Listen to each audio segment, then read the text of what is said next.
It's Off Exit 10, presented by Capital District Sport and Fitness.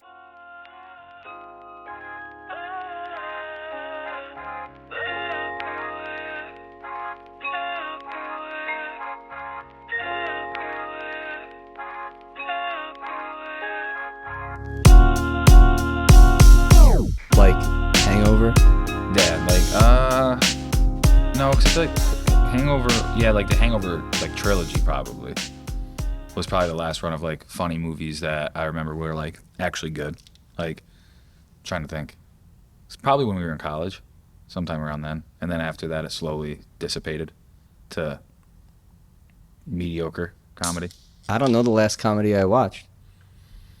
Yeah, I mean, you always have the Adam Sandler stuff on Netflix, but that's kind of where it's at now, is that you don't have funny movies in the movie theater anymore. Everything is just on Netflix, on Prime, on Hulu, on Hulu, on whatever it is. Mm-hmm.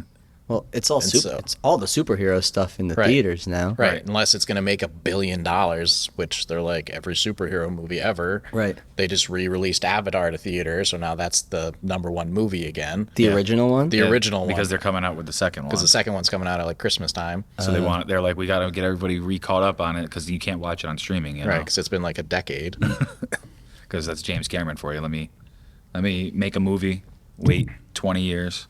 Well, make the next one. He's like, I have to wait until the technology has been invented so I can then do the movie. Yeah, that's fair. That's fair. Especially like the first Avatar. Like that was that one. I feel like the second one, I don't know why it hasn't been done sooner.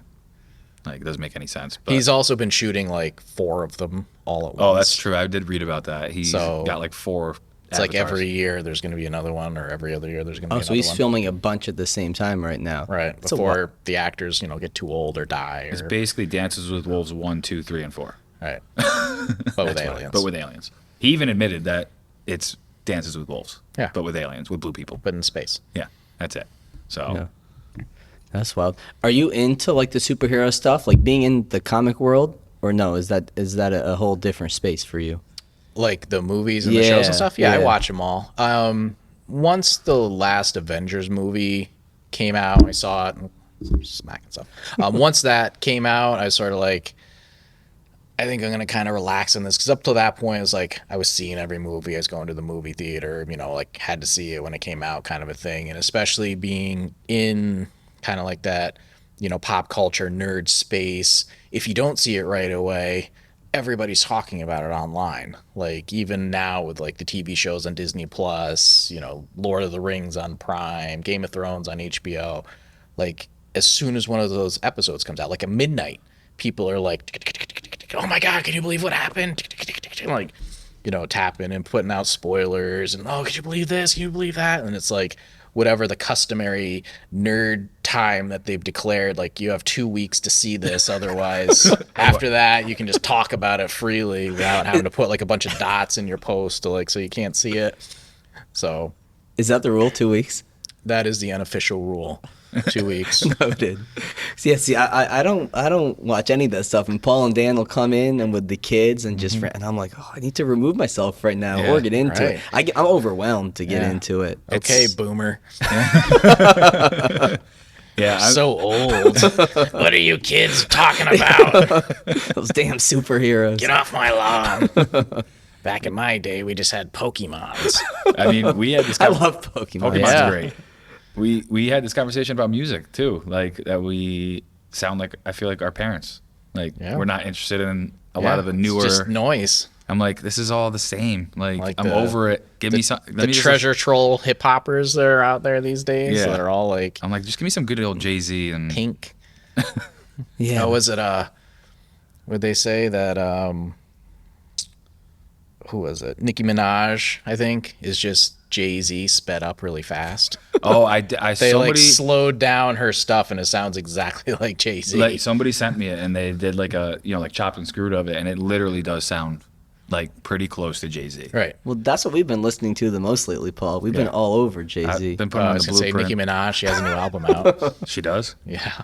See, didn't even know that. But yeah, we've been listening to like old Jay-Z, like the Blueprint, like Reasonable Doubt, like 96, 2000, 2000. I was gonna say The Blueprint is like one of the last albums he did. Like I'm just like, and like I've listened to it, and Mike and I were like, well, there's no skips on this. This is great. I'm like, and the one day we both were just like, I just am not interested in any of the new music that's coming out. And I was like, yep, we're our parents. We've officially become that point. So I mostly listen to like hard rock and metal and all of that. Mm-hmm. And even a lot of that, it's the same thing. Like it's just different. Like it's like newer versus older, you're saying? You're right. Like I'm, late 90s or 90s, early 2000s, all of that. So basically anything that you would hear like on Sirius XM, like on Turbo, Octane, any of those channels, Lithium, like those are like my jam channels basically. And like most of the time, like on the newer rock channel, like when the songs come on, it's just like, oh, change channel, skip, change channel. I'm like, all right, I'm done with this. Put on Spotify to just like listen to one of my playlists, which just has all the music that I want to hear anyway. Yeah. But yeah, that's how it is. But we got family on for Paul tonight. Yeah, we do. So we have Jesse Wichmann on tonight. He's a tattoo artist, comic book illustrator, classically trained in fine art illustration. So how'd you get into the art world? So, and again, I'll introduce myself. My name is Jesse Wichmann, and I'm the owner of the Wild Room, a media arts company located just south of Albany, New York. And I'm thankful for being on this podcast here tonight. Thank you for having me on there. So to get into it, to dive into it, basically, as Mike said, all of that is just a fancy way of saying that I'm a comic book and tattoo artist. And this will be like my little business lesson number one for anyone who is thinking about or aspiring to get into the art field. You kind of want to have two elevator pitch versions of what you do. So when you're hanging out at a bar, a party, or with new people, and they're like, whoa, what do you do? Oh, what do you do? I'm a comic book and tattoo artist. You sort of instantly become one of the more interesting people in the room because that's a non-traditional career path. And a lot of people are like, oh, well, like, what does that mean? What do you do? Like, da-da-da-da. And so you get into it and you talk about it. When you tell a slightly more official person, like a police officer, a lawyer, or a loan officer, that you are a comic book or tattoo artist, you get a little, and they laugh at you, they roll their eyes. Because again, it's sort of a fringe, or an outside the norm work, business. And, again, they don't really know what to do with it, despite the fact that, my business is worth about $1 million, and I'm a solopreneur. It's a, like one man army as far as business is concerned. And so being able to have, something that's a little bit more official sounding. I'm the owner of a corporation that deals in media arts, pop culture collectibles, etc. That makes a little bit more sense. Sorry, I'm smacking bugs here. I think you got him. I think you did get that one. That might have been the one. So as far as getting into art, I've always been into art, like even since I was little. When most kids, every kid is creative, no matter who you are. Me, Paul, you, everybody's listening was once upon a time a creative person, imagining starships and dinosaurs and robots and, whatever. And then somewhere along the way, that kind of gets beaten out of you, like you get kind of like 10, 11, 12, and you start to develop your friends and your cliques and your groups, and most of them are not going to be into it or not specifically creative. So you kind of drift away from that. And that is more or less the story of every person that you'll meet. And especially for me, when I meet people, because I travel a lot, I do conventions around the country for both tattoo and comics.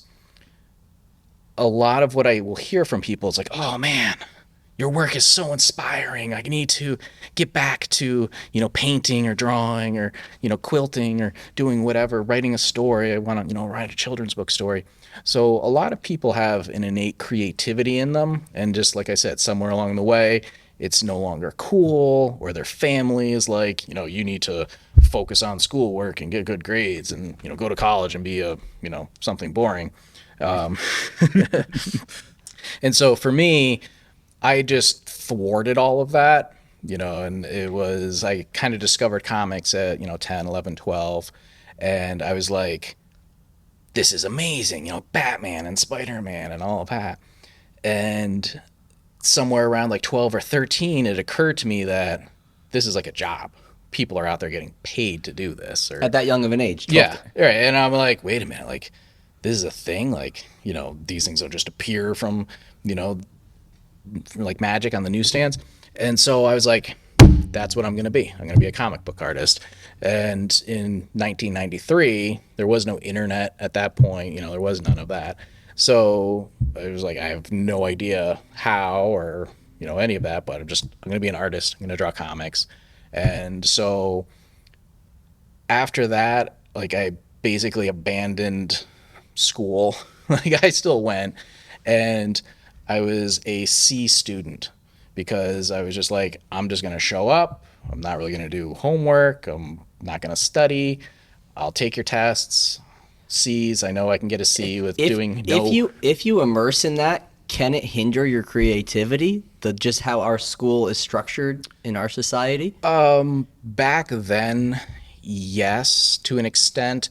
Nowadays, like, seeing, because my daughter is 11, so just seeing, like, she just started doing middle school, just seeing how her school's set up, like, it's almost like a miniature version of college. Like, they have to take their, like, math and English and science and all of that, like their core classes, but then it's like there's 1,000 different clubs that they can sign up for, and it's like they're doing different language, different music things, different, art things.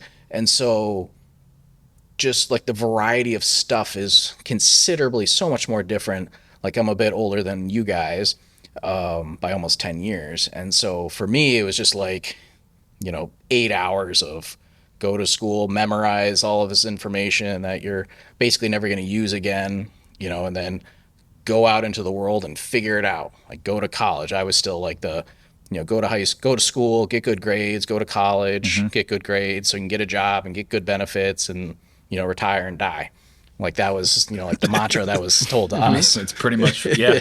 That's pretty much how it went. You guys are probably on the tail end of that too, and whereas now it's like, everything is about self-expression and feelings and whatever else. I don't know. I don't pay much attention to it. But so, like I said, I sort of just abandoned the concept of needing school because I'm like, I don't really see, like, it's interesting. Like, I enjoy reading about history, blowing stuff up in science class. Like, the teacher always had their eye on me when I came in for some weird reason.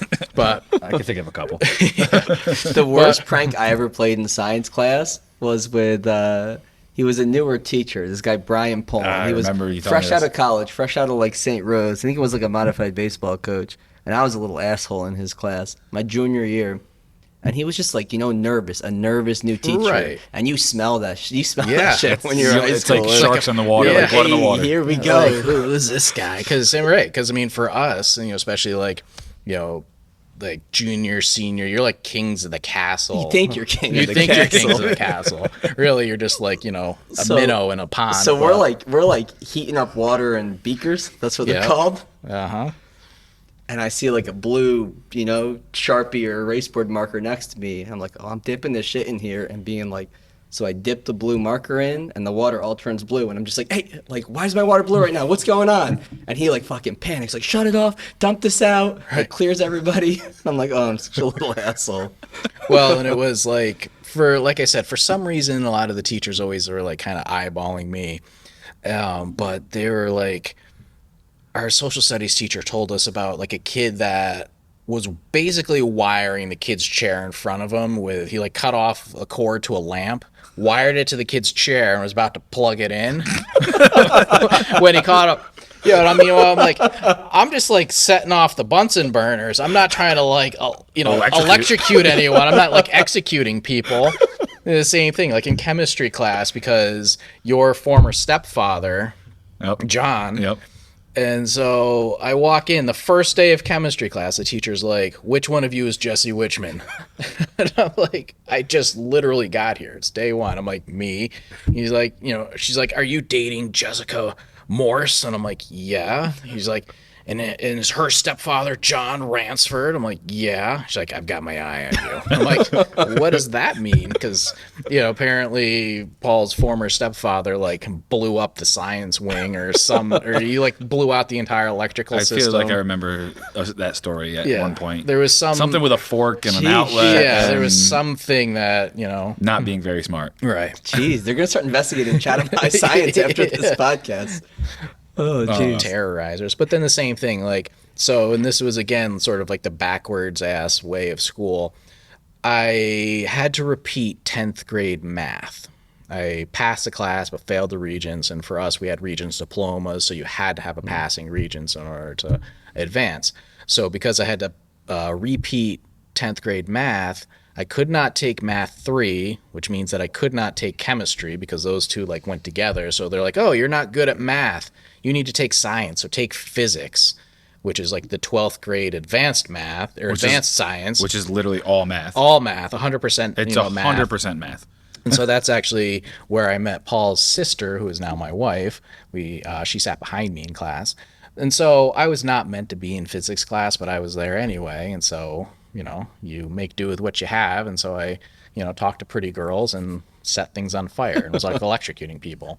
So, but anyway, getting back on topic, kind of got a little sidetracked there.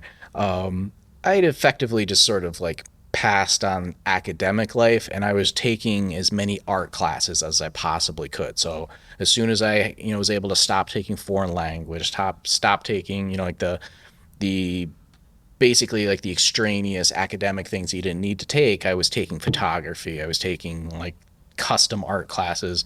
And so I had a plan because, as I said, I'm not academically inclined in a traditional sense. I was not going to go to college. Like, no college for me. Like, school is stupid. I'm out of this bitch. Like, I'm going to go be an artist. Like, I'm going to go find someone to teach me, or like, I have no plan, but I'm just going to do that. My parents, on the other hand, were like, no, you have to go to college. And I'm like, no, I don't. They're like, yes, you do. I'm like, all right, fine. Well, I'm not going to like apply. I'm not doing anything that, is involved with applying to a college. And just gonna show up on campus one day. Hi, I'm Jesse. Right, like, yeah. And I've seen videos of people just going to classes that they're not in because they're so big, no one knows you're not supposed to be there. And so the guy's like, yeah, I have a full degree and all this stuff just by going to class for free. But that's a story for another time. And so my parents basically forced me to apply to a couple colleges, and I ended up getting into a really, really exclusive one. Out in Utica is the Munson William Proctor Institute of Art, and it was purchased by Pratt Art University, which is in New York City, the year after that I graduated from Munson. But basically, this was like a super exclusive 2-year art school. They only took like 175 people, and they're like so impressed with my portfolio and my entrance essays and all of that they're like, you're going to be 176. I was like, oh, okay. Like, and so the school was free to go to. You just had to pay like a little bit to go to the nearby community college to get your like the liberal arts stuff for the actual art degree. And so I ended up going to fine art college, essentially. And it was awesome. I'm actually super happy that I went there. Like the college aspect, like the academic aspect of it all was very similar to a lot of the high school classes. So I was just busting out my notebooks from high school and breezing through that stuff. But the art stuff was like hardcore fine art. And all of the teachers essentially were like, go through 2 years with us. At the end of those 2 years, you'll be able to go out into the world as a working professional artist, or you can transfer to go on to get like a bachelor's degree in pretty much any art school that you want to go to. And so I was like, oh, cool. And at the end of it, I was like, I'm going to go on for my bachelor's because being in fine art, and especially like in the late 90s, at that point, there was no real comic book movies and, like all of the pop culture stuff that we have today. None of that really existed at that point. It was like maybe the first Spider-Man? Nope, not even at that point. When did that come out? That was like 2001, 2002. So that was like towards the tail end of my college. Yeah. Like you still had like, you know, Rubber Suit, Flash on TV. Yeah, that's right. Like, yeah. What was it? Was it a specific comic book that got you into it? Batman 465. That was, I was, I don't know, 10 or 11, and I went into Sharon's in Chatham. Shout out Sharon's. And they had like a little news rack right by the counter there, and it was, you know, like Batman and Robin, on the side of a building, and like the police spotlights are shining on them. I'm like, I don't, you know, and up till that point, all comic books to me were like Uncle Scrooge and Mickey Mouse and, you know, sort of like the kiddie stuff. And I'm like, I saw the Batman and I'm like, I don't know what this is, but this is like the coolest thing that I've ever seen. And that was like the tipping point for me. Like after that, it was, you know, just all comics all the time, as far as art. And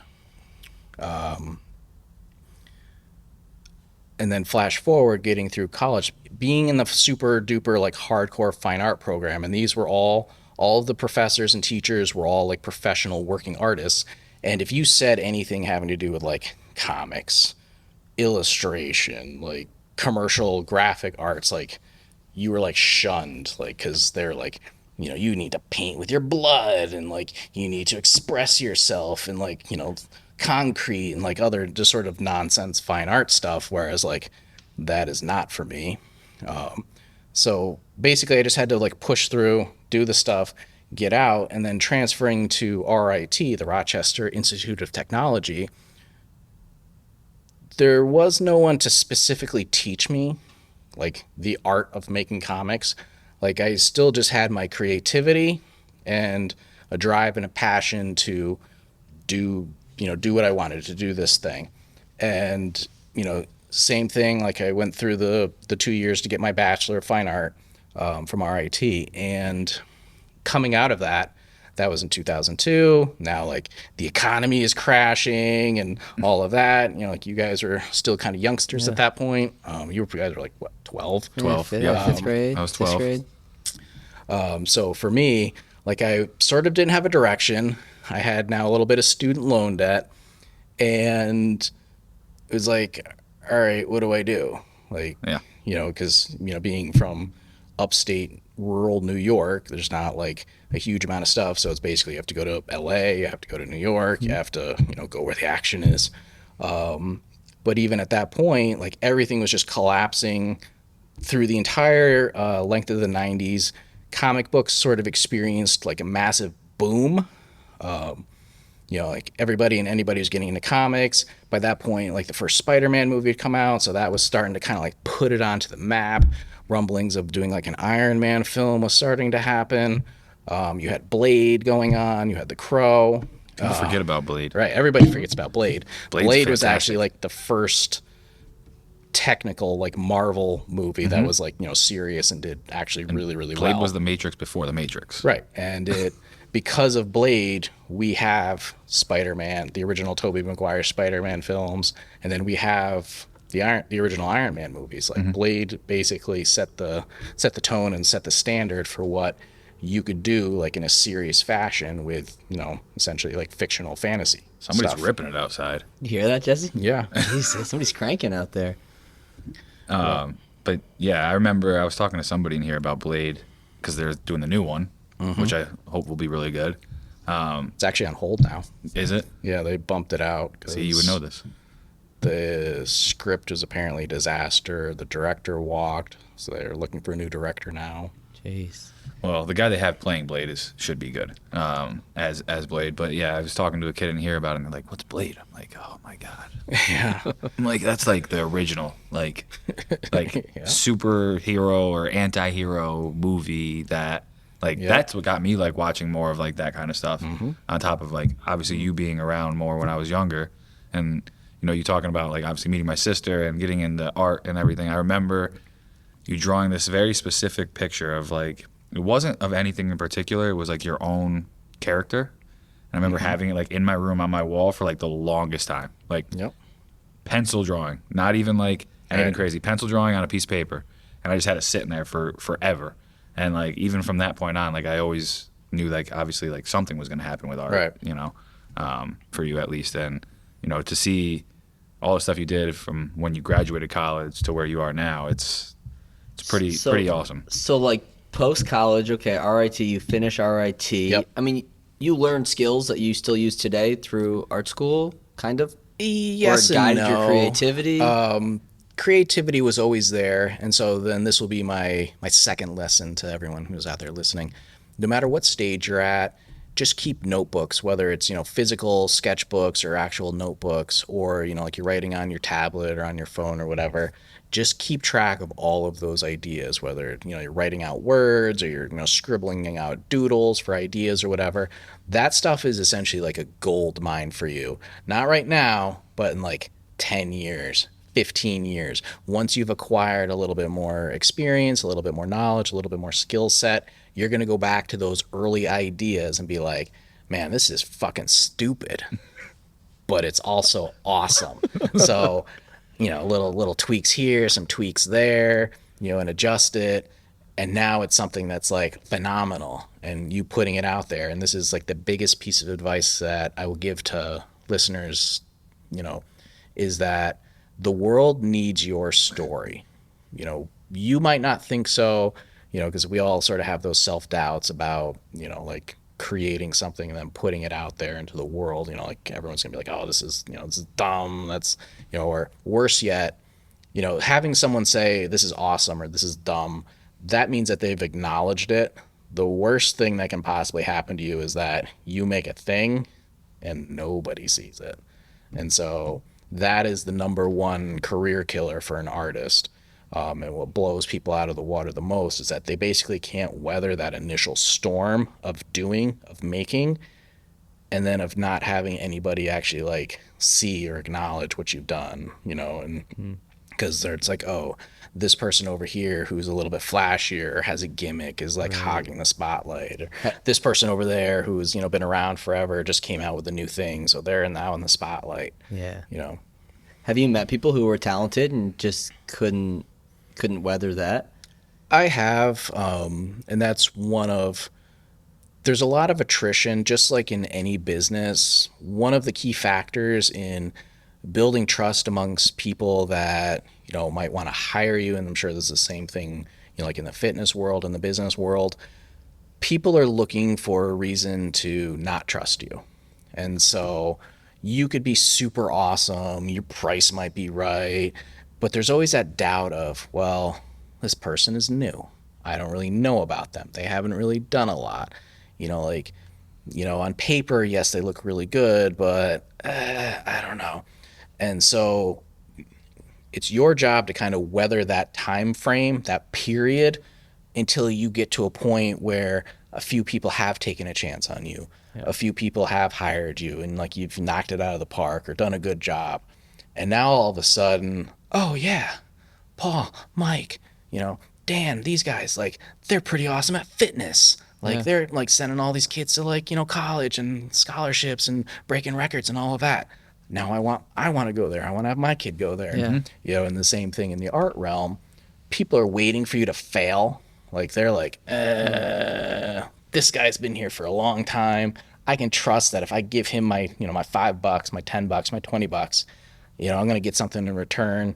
You know, I feel better about that versus like Joe New guy who, I don't know.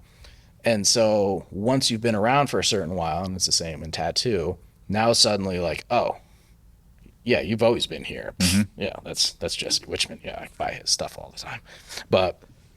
And so it's just sort of getting over that hump, that hurdle. It's stressful, and you'll want to quit 100,000 times over. You'll find every excuse to quit. And I quit a number of times. Mm-hmm. After college, I was planning to go to LA. And then the comic company that I wanted to go to kind of like split apart. And a lot of the artists that I want to like study under or have trained me or work for, like, I don't care, I'll sharpen your pencil and fetch you coffee if I can just like look over your shoulder. They all kind of like went their separate ways. And at that time it was like, you know, $5-10 grand to like ship all of your stuff across the country, to live in a shoebox. I didn't have a job or anything, so they were like, you got to give us 6 months worth of rent in advance, and so it's like $10,000 to move across the country for maybe this will work. I don't know, like and that was even Paul's sister Jessica was going to move with me. Now I'm taking I was not happy at that time. Right. Was not happy with that decision. Right. And looking back on it, I kind of wish they did, because now I could have gone to California multiple times. But right. But so I'm taking her away from her family for something that I wasn't sure about, and so ultimately I was like, I'm going to pump the brakes on this. I'm going to stay here in New York, and I don't know, I'll figure it out. And so student loans come due a couple of months after you graduate. And so I started waiting tables, as probably every single artist ever has always done. And I was vehemently against waiting tables. I did not want to be a waiter. I did not want to work in a restaurant. I did not want to be a server.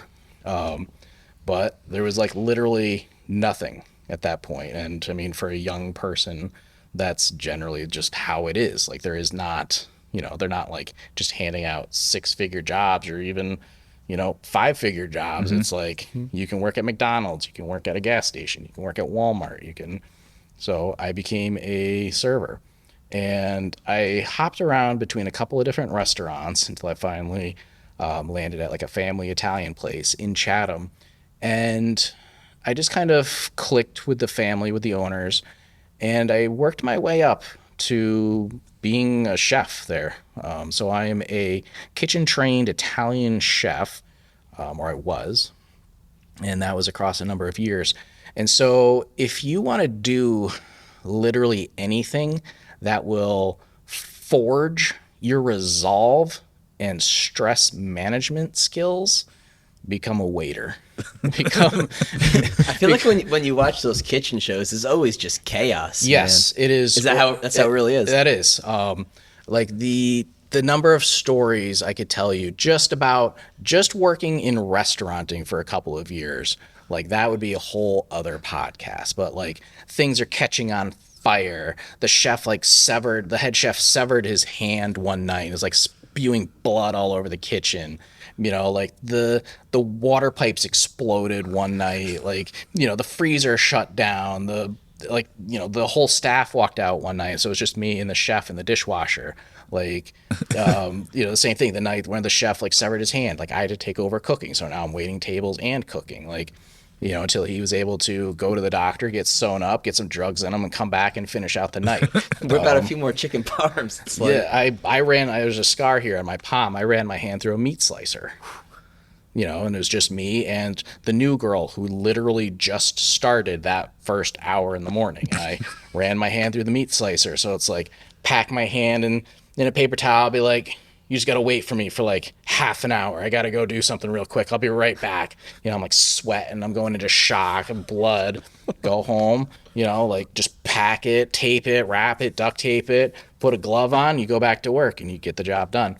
And so while I initially hated it, but then by the end I basically loved it, that sort of forged my, like I said, my stress management, but my later resolve to, you just have to get it done.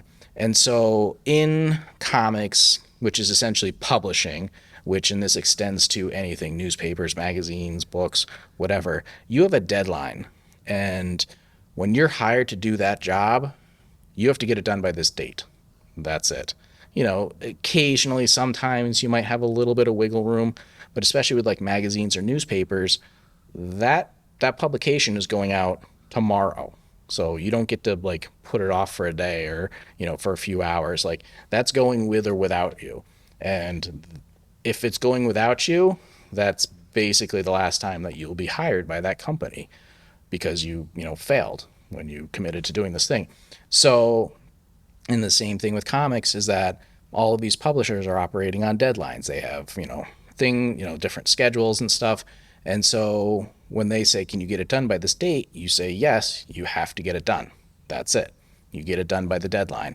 And then additionally with tattooing, which we'll get to in a little bit, I'm permanently marking your body. Like, I'm permanently changing you forever.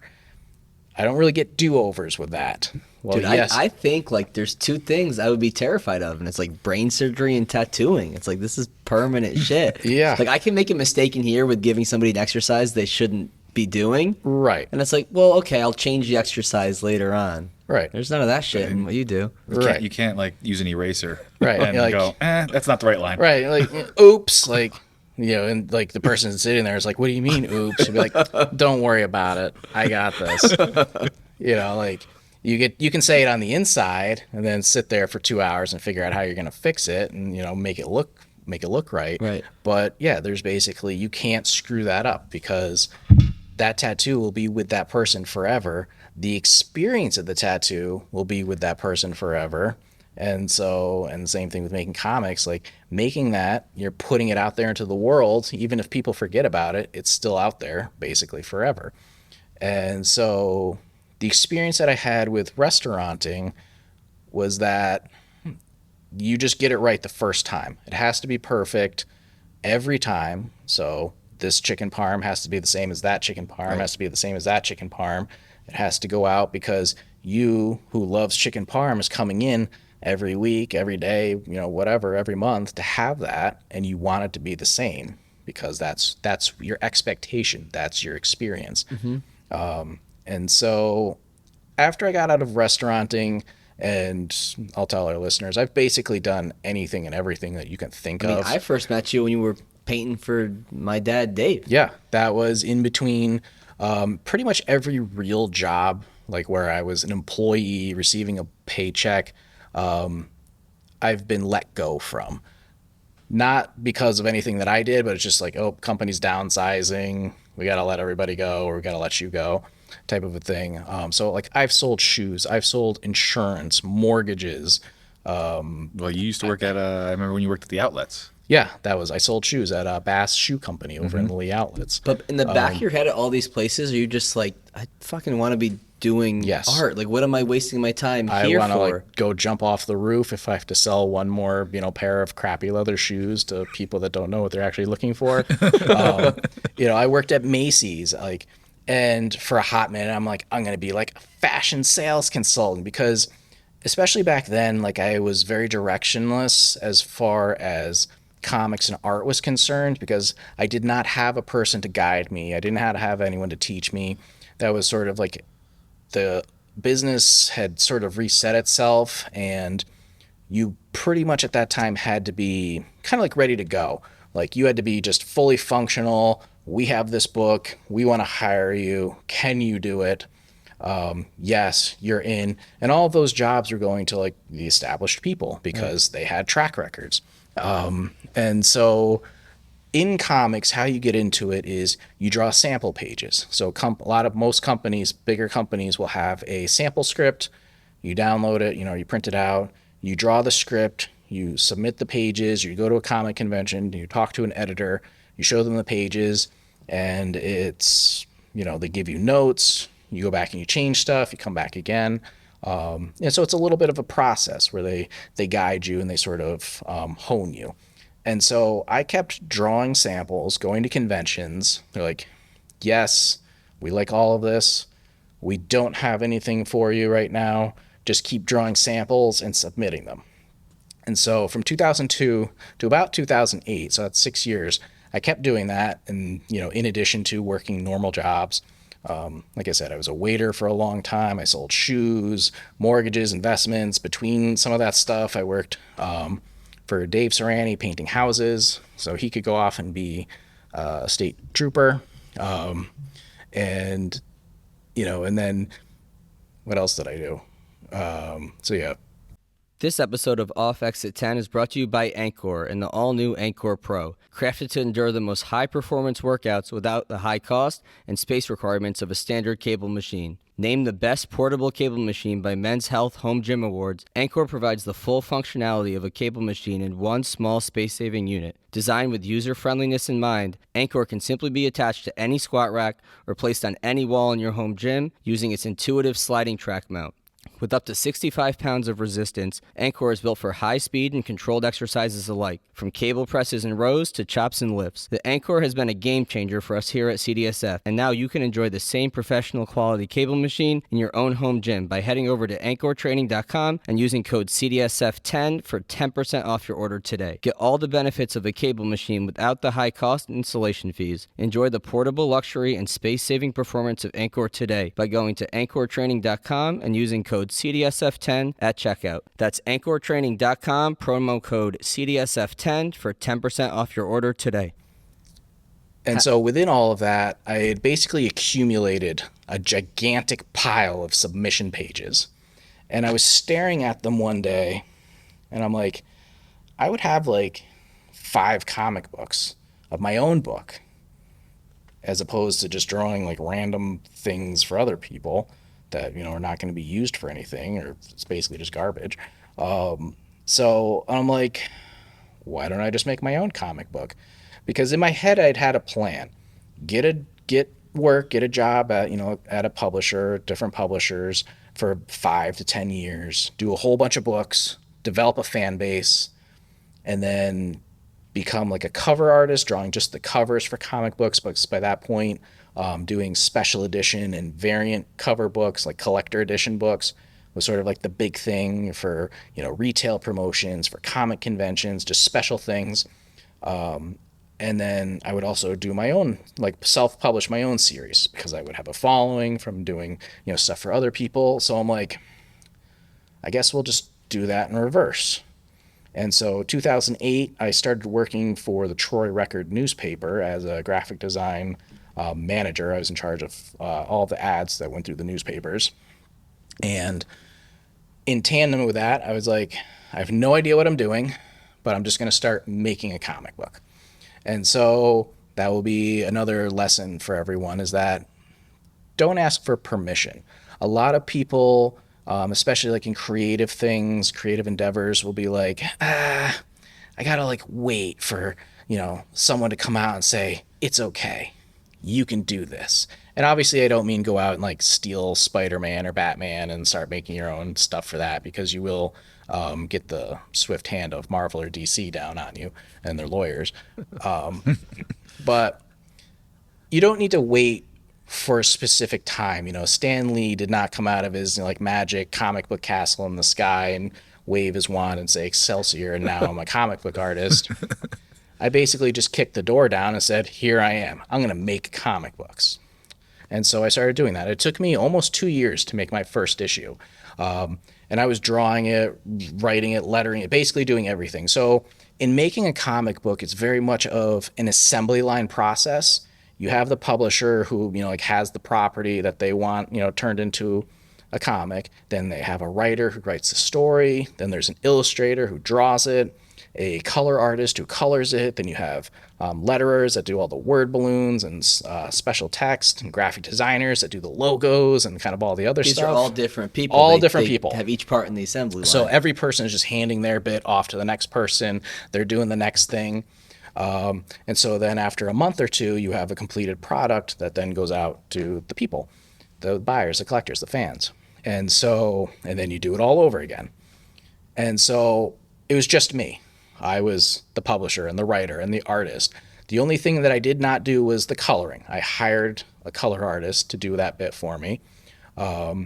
And so by the end of that, I had a fairly professional looking product. The fact that I was working for a newspaper, so I'd slide up to the editors. I'd be like, hey, how do you do this? How do you do that? Because it was essentially the same thing. And eventually, by doing that, the newspaper was like, hey, we want to launch a whole bunch of new magazine products and projects and this and that.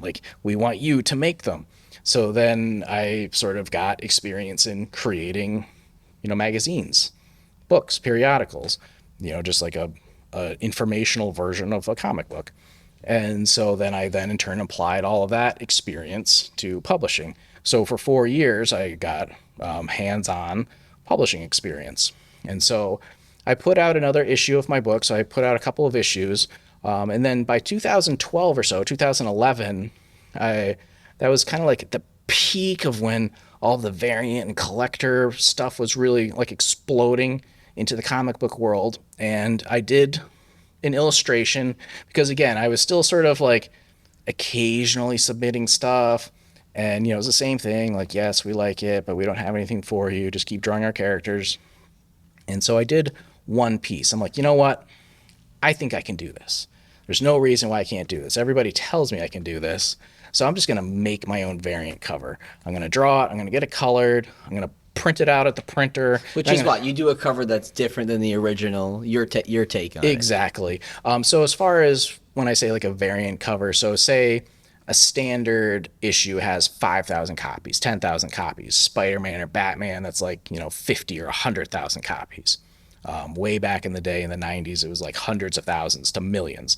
So when you do a variant edition, that's a special collector edition that a publisher will release for like a special retail event. They'll release it at a comic convention, like you can only get it here.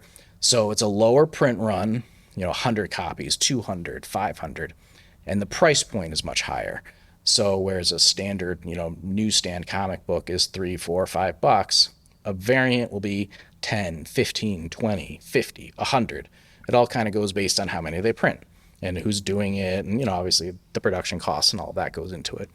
And so again, for that sort of thing, you either have to be really, really, really phenomenally friggin' good, like beyond what anybody would know about, which I am good, but I was not that level of good. That's what I say.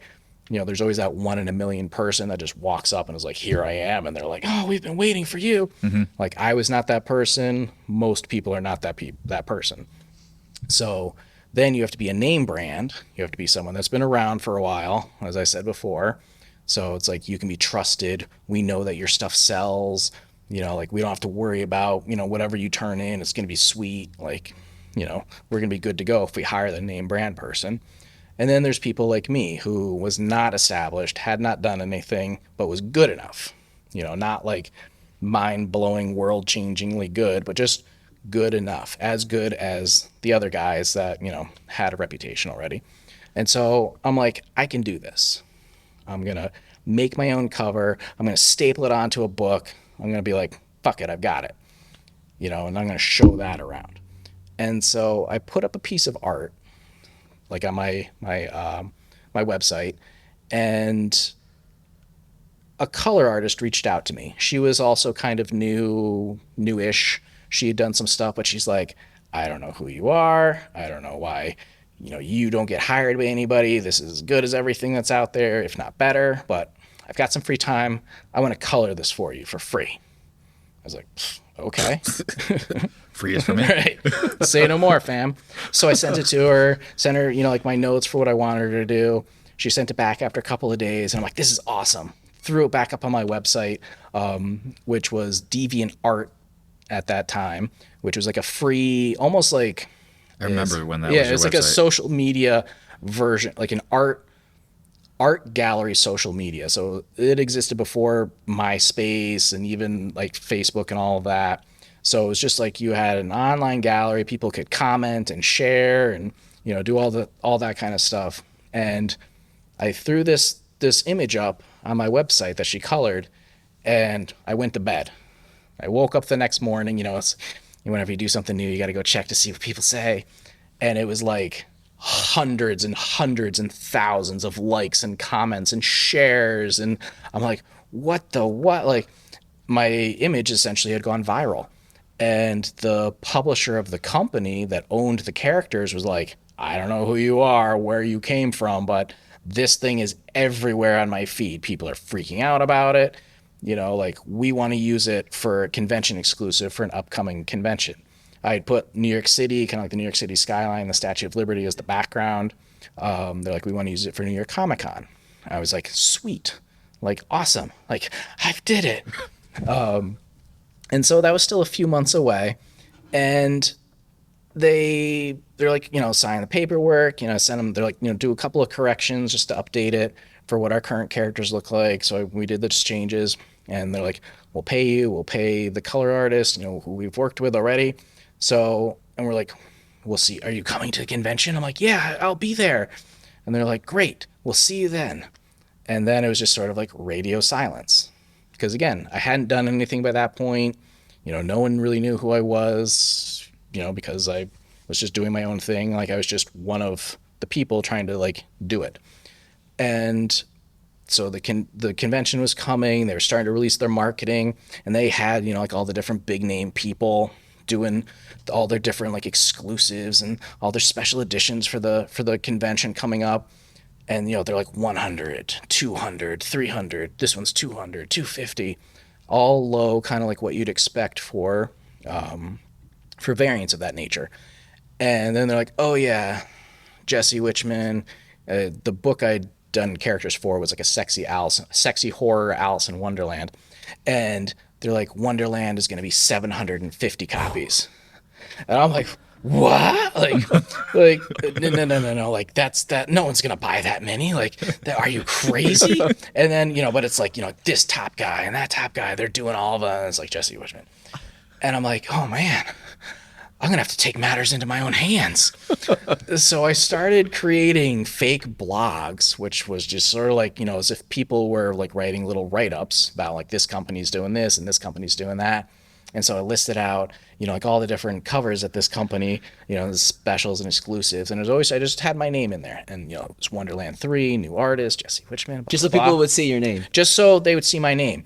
And something that you can do with blogs, and at that time, one of the things they tell you to do with blogs is to put it out there, because then people would reblog it. Like other bloggers would just be like, this thing's already written. Yeah, I'm just going to put that on my thing. It's called like Blogspot back in the day. It's reposting for all of you Gen Z people that don't know what a blog is. Goddamn millennials. Right. And so all of a sudden, all these people are like reblogging all of these things.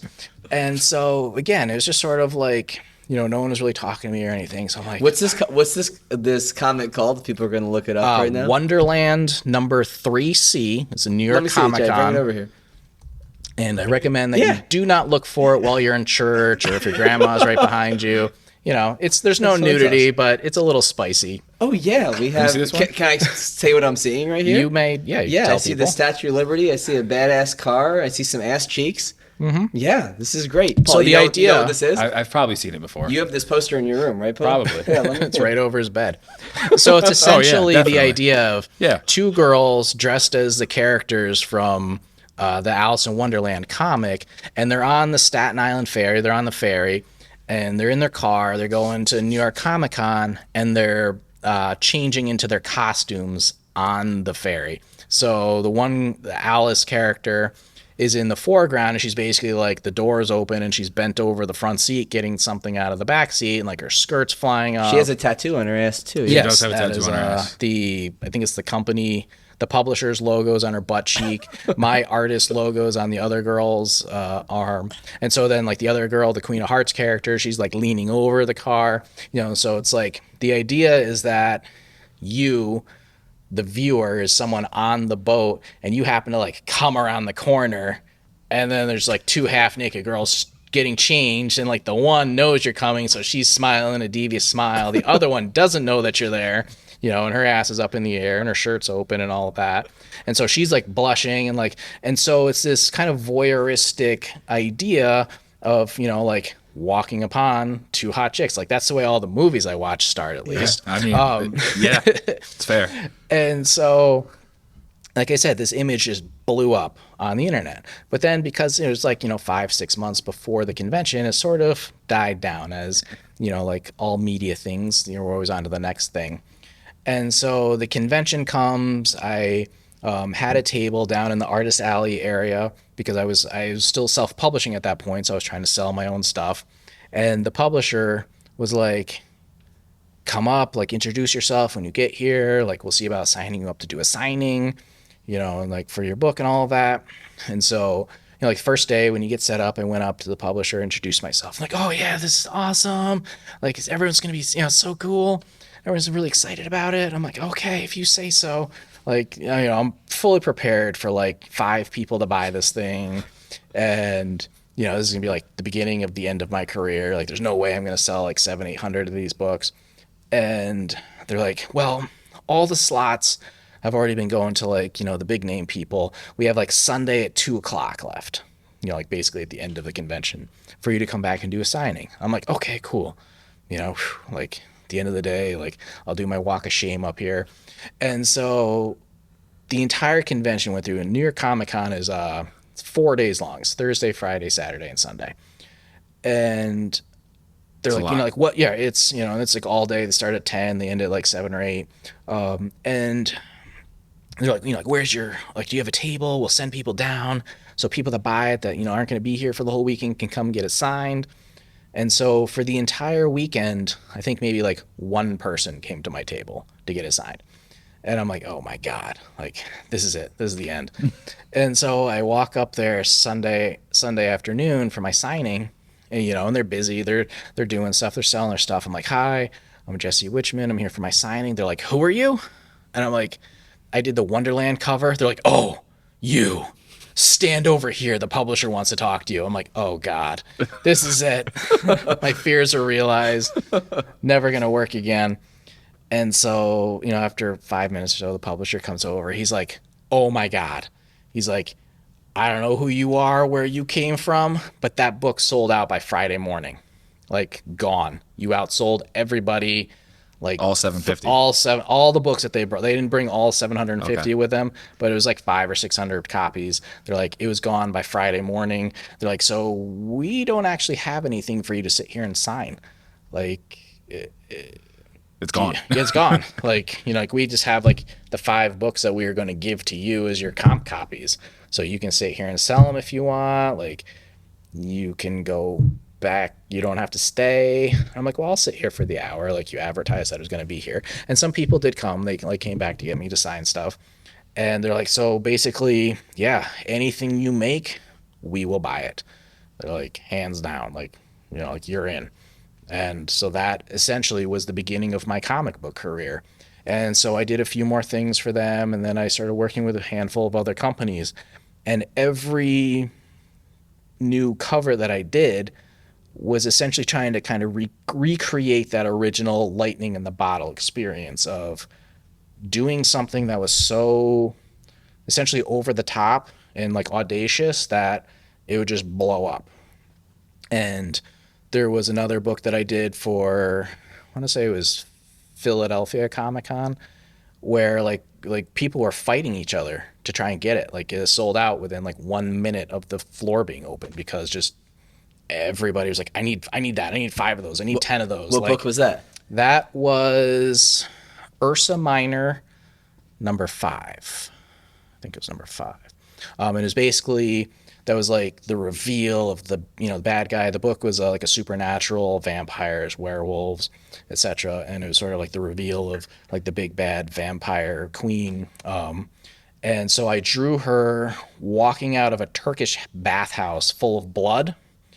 And there's all these like dead virgins hanging from the ceiling, but like in Japanese rope bondage. Just like their necks are cut, and all the blood is flowing out of them down into the pool. Very graphic. And she's like walking out of it. We did like a nude version. So the nude version is the one, or the topless version is the one that people were like, beating each other up for it. Like bunch of dogs out there. Right. And it was, so the idea is like you sell them at the convention, and then whatever's left over, you sell them to people online. Like there's always like resellers and flippers. Do you get we're into baseball cards. My dad's like, you get PSA ratings, and that increases. Mm-hmm. Is there that with comics too? Yes, there's grading companies. So CGC, which does like sports cards, they basically do everything, video games. And then there's a handful of other smaller companies that do the same thing. So that is the other thing, is that everyone's trying to get a 9.8, right, because like 10 is the highest you can get. So 9.9 and a 10 are like super duper rare, hard to get, but like 9.8 is sort of like the highest general mint condition grade that they would just like hand out on the fly. And so 9.6, 9.8, everyone's trying to always get that. So like, they're like inspecting the books, make sure there's not like dings or like little bends in them or anything. And so basically every cover that I did since the first one has been a repeat of that, trying to just do better than the last one that I did. Do it bigger, do it crazier, do it wilder. And so that was sort of the basis for my name, or the name of my company, The Wild Room.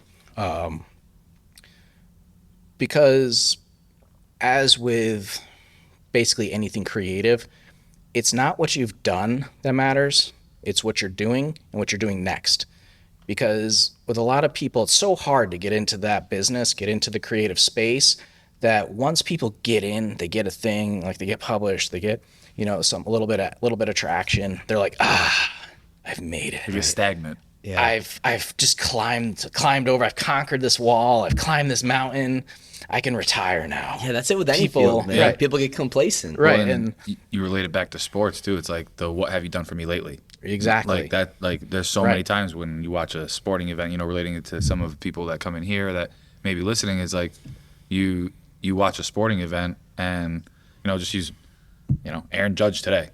The last 2 games he struck out like 8 times. Right. 7 times in 2 games. It's like, what have you done for me lately? And like literally today, why aren't you hitting more home runs? Right. Like, all of us thought today that was are easy. Diehard Yankee fans that have been rooting for Aaron Judge all season are like, this guy sucks. This guy stinks. What's going on? Right. And he literally hit 62 home runs this year. He doesn't stink. He's just in a slump. Right. But like it's like you said, it's the what have you done for me lately mentality, and like too many people get stagnant and then they like, oh, I made it. Right. Or well, they gotta keep going. They try to trade on, be like, oh, but this thing that I did like 10 years ago, like, you remember that thing, how great it was? You're like, yeah, but that was then. Like, what are you doing now?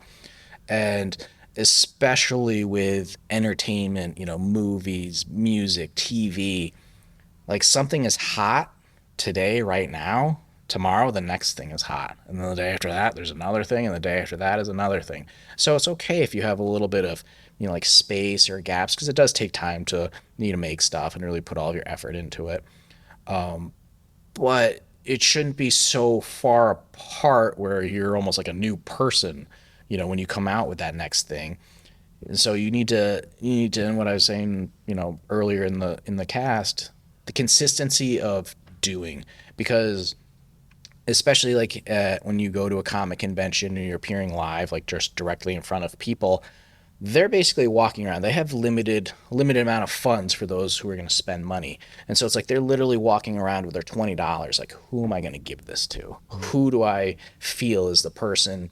You know, so it's like either they're there to see specific people, they're going to get that money, or they don't know what they're there for. They're just looking for something awesome. Mm-hmm. And so part of what I built my business around was, yes, doing awesome art, doing awesome, you know, comics and all of that, but doing my damnedest to be the best person in the room. And I'm not, you know, by any means, you know, and I don't say that from like an ego point. It's how can I have, you know, the best setup, like the best booth display? How can I, you know, show off like my best art that I think is the coolest?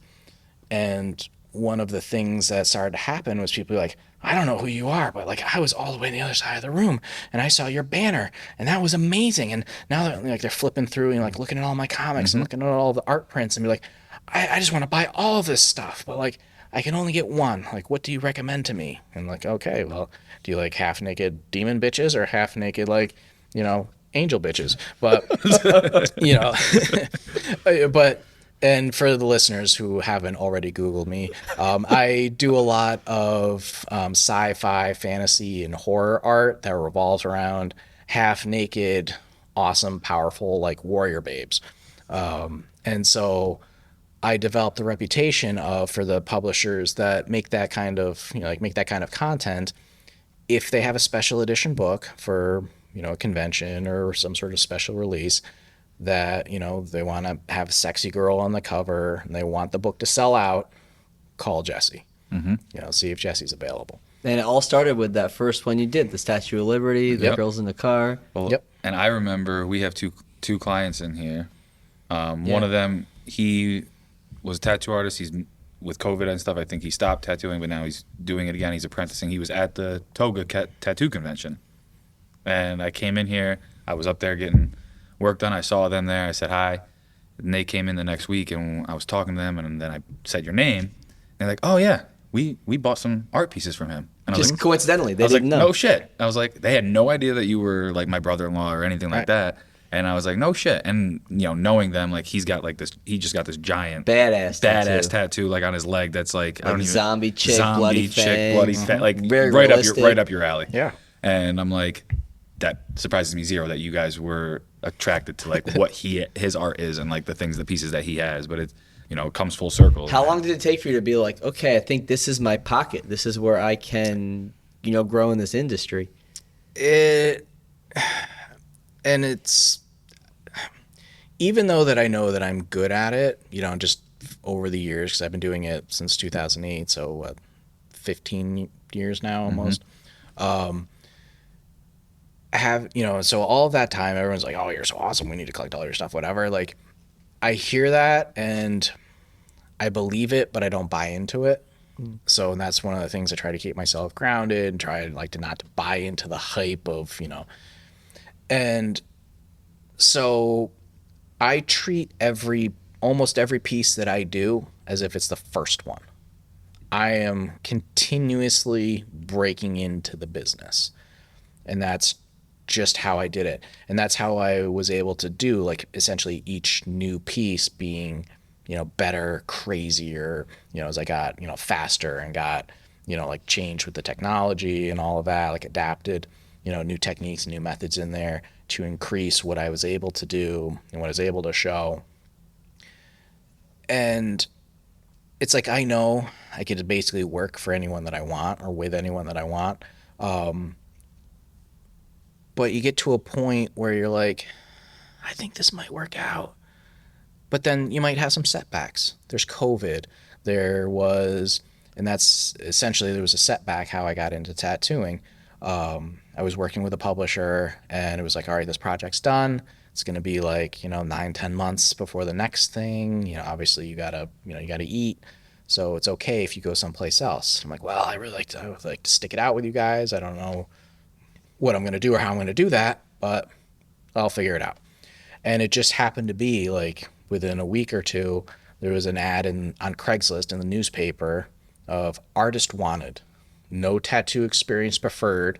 We will train you. I was like, oh, that sounds like me. What year is this? This is 2013. Because this was right after I graduated college. Right. Like, so I had that one kind of like big hit with my covers, and things kind of slowed down after that. Like I had a few more, but it wasn't like they're like, oh, here's your exclusive contract. Like we need to sign you to $1 million deal kind of a thing. It's just sort of like, yeah. And at that point, like the speed, the amount of people trying to get into the business and, so there's always, like I said, there's always somebody else. There's always the next thing. There's always, someone else coming along. Somebody younger, newer, better. Right. Cheaper is usually the big thing. Cheaper. Faster. And so I wasn't sure. I still wasn't sure at that point about comics. Like, like I had gotten a taste for it, and I definitely didn't want to go back to selling shoes or assembling barbecue grills or any of that kind of thing.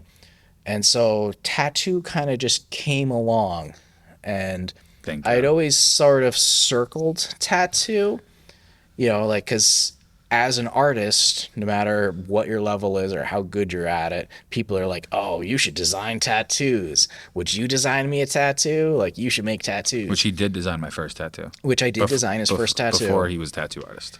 And now as a tattoo artist, I understand how annoying that is, because 99% of the time, the people designing tattoos are not very good at it. Right. Like they don't really understand like some of the nuances and the subtleties that go into making it right for, like you, the client. But I was like, you know what? Let me try this out. And so I went and applied. Like I, sent them in my comic book work, and they're like, oh yeah, like come and hang out with us, for like a week or so. If it seems like it's something cool, then we'll sign you up. We'll make you an apprentice. Apprenticeship will last, anywhere from 6 months to a year. And after that, we're going to throw you out into the ocean and you sink or swim. And I was like, all right. Hung out with him for a week. And I'm like, all right, let's do this. Like, fuck it. Like, I don't know about comics. I'm going to do tattoos. And so I basically was doing both of them in tandem. I was drawing comics professionally. The company that I was like waiting for came back around, so I got back in with them. So I was doing stuff with them, and then I was apprenticing as a tattoo artist because I was basically like, you know what, eggs in a basket. I want to have a backup plan. If comics doesn't work, I've got tattoo. If tattoo doesn't work, I've got comics. And I basically just built both of them up together from 2012, 2013. And I essentially graduated myself after 6 months. I'm like, it's time for me to tattoo. I'm going to tattoo. How scary is it, your first real human? Super scary. Well, I remember when you were like saying you were tattooing somebody, and I was like, damn, that was fast. Like, that was a fast apprenticeship. Yeah, it was like a month and a half. Is that as nervous as you've ever been? Oh yeah, because in the beginning, like you're an indentured servant basically in the very beginning for a traditional tattoo apprenticeship. So you start out, your job is to like clean the floors, clean up everybody's workstations, set up, and that's how you learn, just by setting stuff up, breaking stuff down. One of our mantras is that everything has AIDS on it. Everything has hepatitis on it. And it's not that it actually does. It's just so you're not like, touching and licking and everything, because basically I hope you're not licking anything in a tattoo shop. Right. So you have to treat it, we treat our rooms, even though a tattoo shop is cool, it looks like a dorm room for like a frat house or whatever. It's still like a clean room. It's a clean environment. Immaculate. A tattoo is basically like a minor surgical experience. I'm taking a high-powered machine that's stabbing a needle into your body, at like 1,000 pokes per second, and I'm injecting ink under your skin. And in doing so, I'm vaporizing your blood up into the air, and that in turn settles on everything like in proximity. And so, while most people will disclose to you if they have something, just in case they don't, you're not like touching everything and then putting your hands in your mouth, or we clean everything with really, really high-end cleaners that will, melt metal and melt plastic if you leave them on there for too long. But so in the beginning, you're an indentured servant. So you're setting everything up. You're breaking it all down. You're cleaning everybody's machines. You're checking in customers. You're checking out customers, booking appointments, making phone calls. You're doing all of that stuff. And eventually you'll get to a point, like my teacher, the owner of the shop, was like, all right, here's a machine. You can touch a machine. Just hold it. Turn it on. Feel what it feels like. Feel the weight in your hand. And then you get like a fake machine with a pencil in it. So then you're drawing your tattoo designs with a machine with just a pencil in it. So you get the idea, moving it around, feeling the weight of it in your hand. And then you graduate up to doing fake skin, which is just like a piece of rubber, but the machine's on, it's got ink in it. You're tattooing little designs on fake skin. And then you tattoo a person. And so like after 2 months or so, it was, all right, you're going to do a little thing on the owner, like tattoo my leg, fill in this little space, this area is just black, just make it black again. And then you just keep progressively building up a little bit more, a little bit more, a little bit more.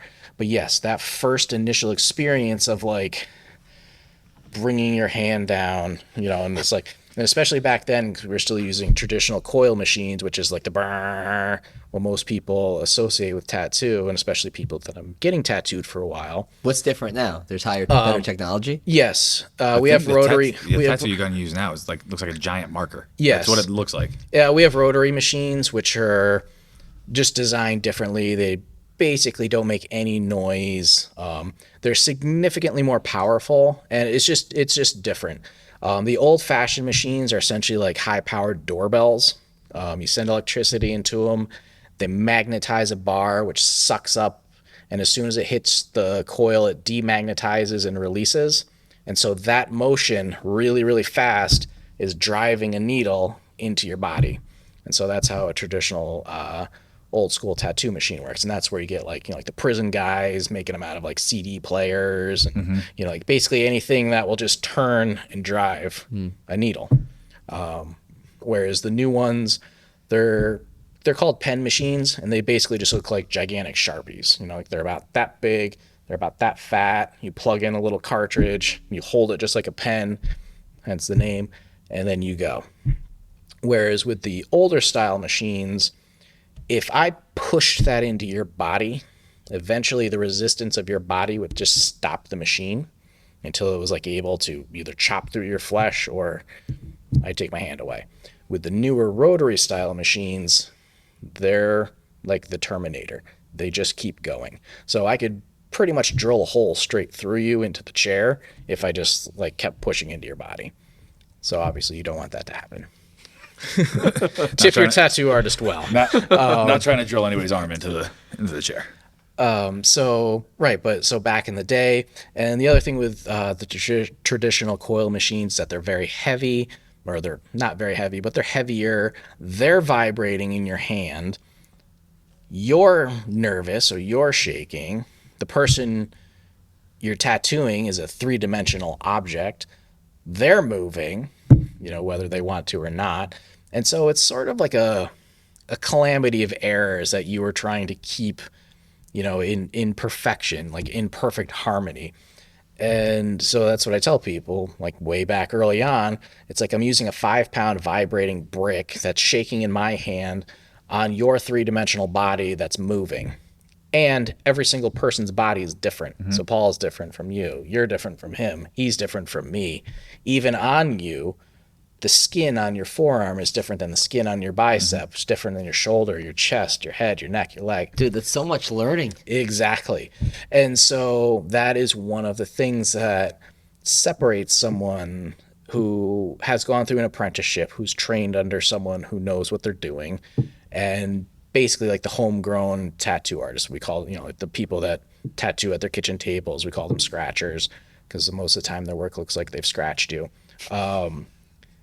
And it's just sort of like all those things that you have to figure out on your own if you are doing it yourself. And it is possible to teach yourself, but most of the time you're just jacking people up and ruining their bodies. And then so people like me have to fix it. And so all of the little subtle nuances that goes into doing a tattoo that most people don't know about or understand is what you learned in that first, year or so. And so I just kind of shotgunned and blasted my way through. And after 6 months, I'm like, I can do this. This episode of Off Exit 10 is brought to you by Drink Alchemy. Fatigue and brain fog affect us all, destroying everything we pursue. Whether as an athlete, artist, creator, or entrepreneur, our mind holds the key to performing optimally. By combining the most potent organic nootropics found in nature, Drink Alchemy delivers sustainable boost to creativity, memory, energy, and focus in one epic beverage. Stop pumping your body full of excessive amounts of caffeine and unknown proprietary blends from other energy drinks, and get clean energy from Drink Alchemy's natural nootropics like lion's mane, L-theanine, and caffeine from green tea. Used by Olympians, D1 athletes, MMA fighters, and entrepreneurs, Drink Alchemy has become a huge part of my daily routine, making sure I'm functioning optimally during long days of coaching athletes, running CDSF, and getting in quality workouts myself. So do yourself a favor and ditch the energy drinks loaded with caffeine, other stimulants, and who knows what else, and head over to drinkalchemy.com today. Live with your mind unbound and save 10% off your order by using code CDSF at checkout. That's drinkalchemy.com, promo code CDSF for 10% off your order today. Do you feel like you were ahead of the curve, though, because of your background, or was it just like clean slate, we're starting over, this is ground zero? Yes and no. So in my head, I'm like, I'm going to get this in like a month. I'm like a badass artist. I can draw. All this is drawing, just, in a permanent fashion. Like, how hard could this be? It was like giving a monkey a handgun. Like, it was awful. Like, it was like starting art all over again. At least for me, everybody has a different experience with it, but it was almost like being bad at art. Like, that was one of the biggest and most frustrating aspects about the learning curve in the beginning, was that I was used to being good at art, and now I'm really, really bad at it. And I'm permanently marking people. Like, and so kind of like figuring it out, and I'm like, I sat myself down and I'm like, all right, I need to get back to the basics. I need to go back to what I know, keep it simple. I'm not going to do like these insane comic book covers that I do, but I should be able to do simple stuff like a flower. And in the beginning I was like, I'm going to be awesome at this. I'm going to be hot shit. And then you go out and actually start doing it, and you're not. And everybody's basically like this in the very beginning. And you're like, what the hell? Why isn't this working? Like, this should be working. Like, in my head it works, but on paper and on this person's body it's not working, like, the same way. And it's just an experience thing. Like, it's just. Didn't you have an issue with the gun at one point? So. I remember you telling me this story. And so when I graduated my apprenticeship, the owner was like, all right, you can do this. And as a gift for like graduating, he gave me 2 tattoo machines. One machine that you use for lining, one machine that you use for like coloring and shading and all of that. And it's like, you get a box and you have to assemble it all and put it all together. And he sat there and helped me do it. And he's like, all right, go. And it was like every other tattoo. I do one tattoo and it would come out great. And I do another one and it would be like, ah. And I do another one and it would come out good. And I do another one and it would be like, ah. And there were a number of times in the beginning where he's like, look, I don't know if this is for you. I'm not sure what's going on. Because it's like one day you're on point and then the next day it's like I basically having to fix all of this stuff. And he's like, I'm not going to help you, but I'm not going to fire you either. Like, I gave you the opportunity to be here. The other thing is that, like, I had paid for my apprenticeship, so it was almost like going to college again. Mm-hmm. So he's like, you paid to be here. I taught you what I know. You obviously know how to do it. He's like, so I'm not sure what's going on, but you need to figure it out. Otherwise, he's like, because we can't continue this way. And again, I was like, eggs in a basket. I'm like, well, I've got comic books. I can always go back to graphic design.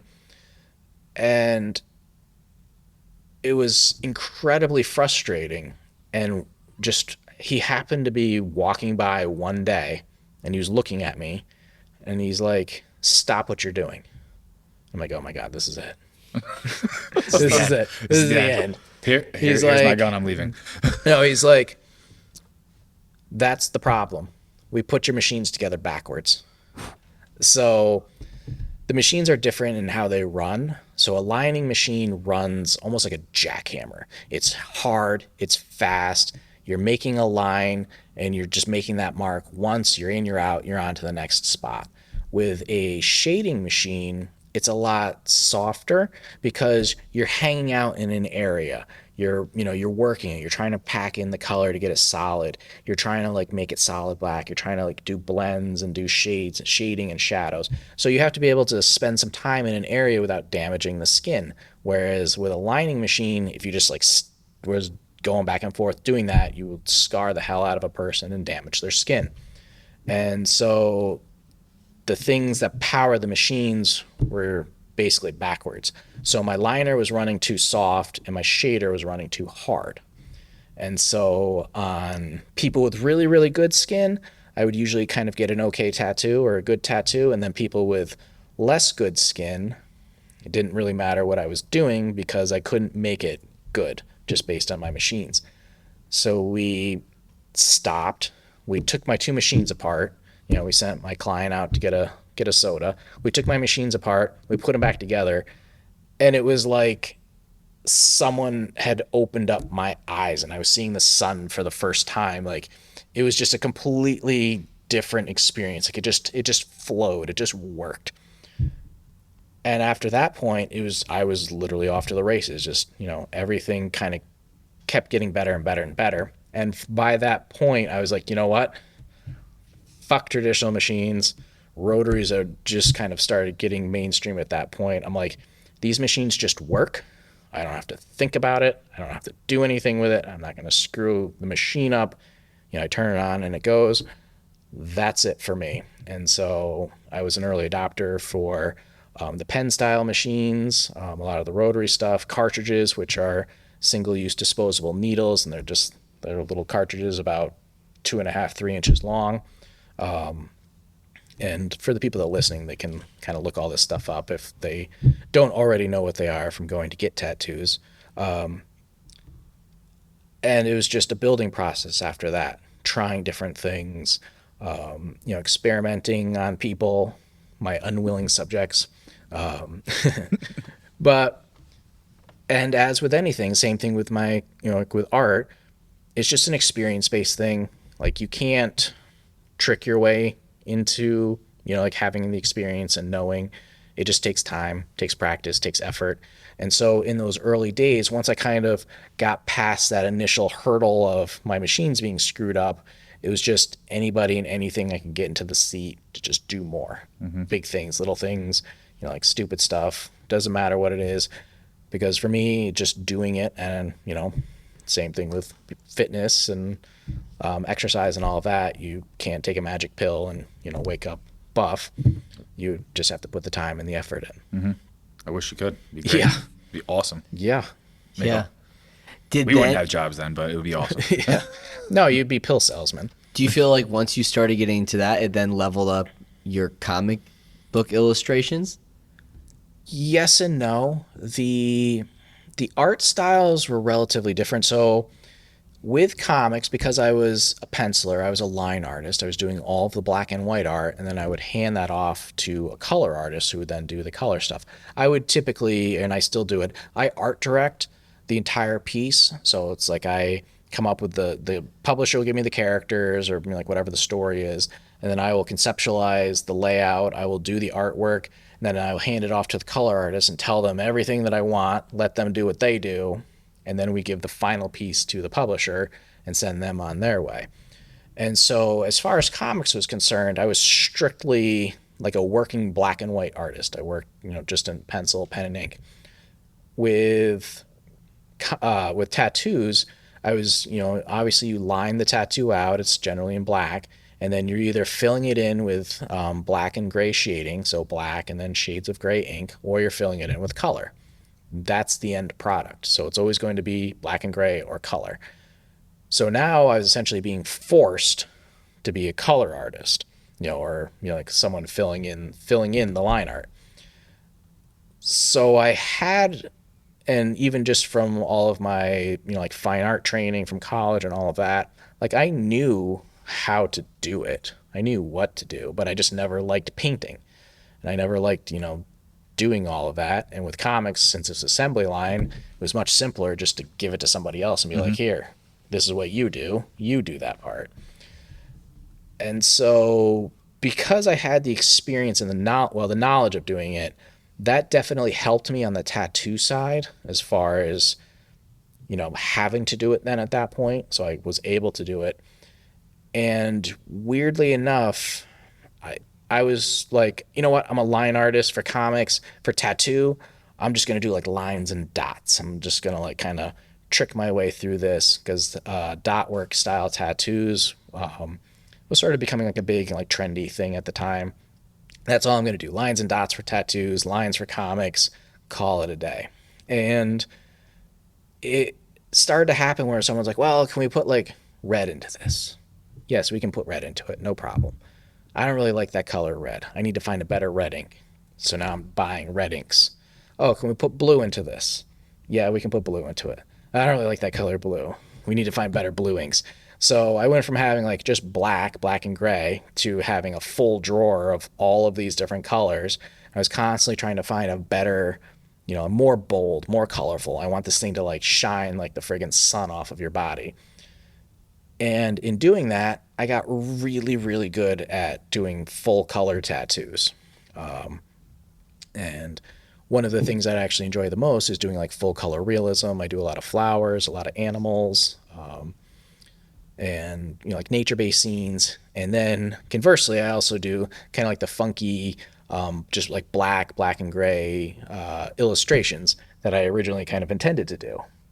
And so in the 9.5 years of tattooing now, I've sort of become like the full color guy. If you want, something that's really spectacular and just like outstandingly awesome, you come and find me, see if I'm available. And that's one of the things that my clients will say, like, yeah, I was walking through the grocery store, Walmart, and someone just like ran me down. They're like, oh my God. Who, like, what, I need to, like, they're like taking my shirt off to like see what's underneath there. Like, what is this? Like, where did you get that? Like, I have a tattoo, but like, this is a tattoo. And so that's same thing with the comic book work where, people are either running up to my booth, like, I saw you from all the way over there, and I need to know what all this is. Or publishers calling and being like, this thing just sold out instantly. It's crazy. That's sort of the thing that I know that I'm doing okay, is when my clients come back again for more work, or just come back in general, or they just send me a message, be like, you were right. I was walking through Walmart and all of a sudden all these people are like, where'd you get your tattoo? Like, oh my God, like, what is this? Yeah, how much work goes into it early on? Because people come to you with an idea, and you have to be like, well, yes, but Yes. right? Oh, that's stupid. You say that on the inside. That is the dumbest thing I've ever seen in my life. Right. So with tattoo, you can kind of go a couple of different ways with it. There's the take your money approach, which is you bring me your idea or your picture and I put it on you and I take your money, regardless of how I think about it, and send you on your way.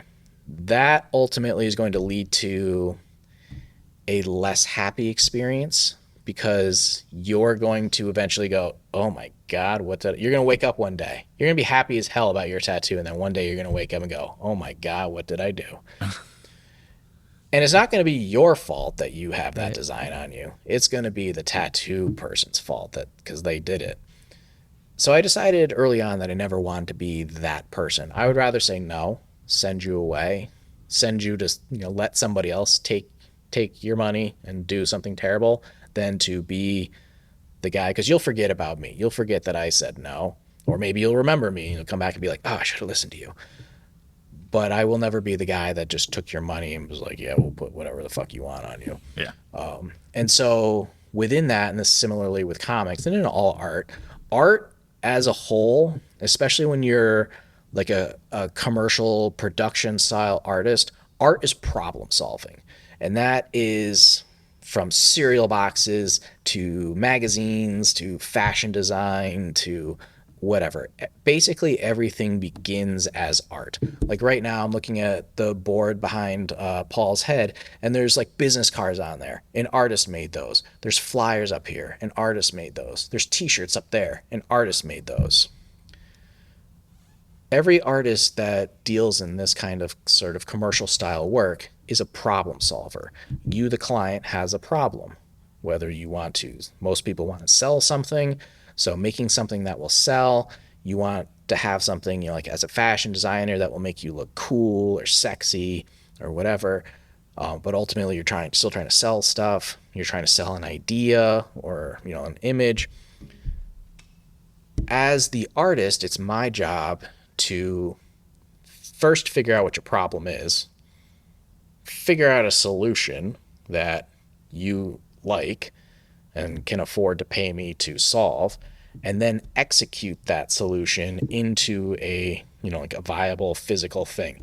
So effectively, my job is to create something out of nothing, sell it to people that don't know that they want it or need it, for a price that they weren't planning or prepared to spend, and they want to be happy. They need to be happy about their purchase at the end of it, so that they're either going to be like, oh, look at this, like look at this comic that I bought, or look at this tattoo that I got, look at these clothes, or look at whatever.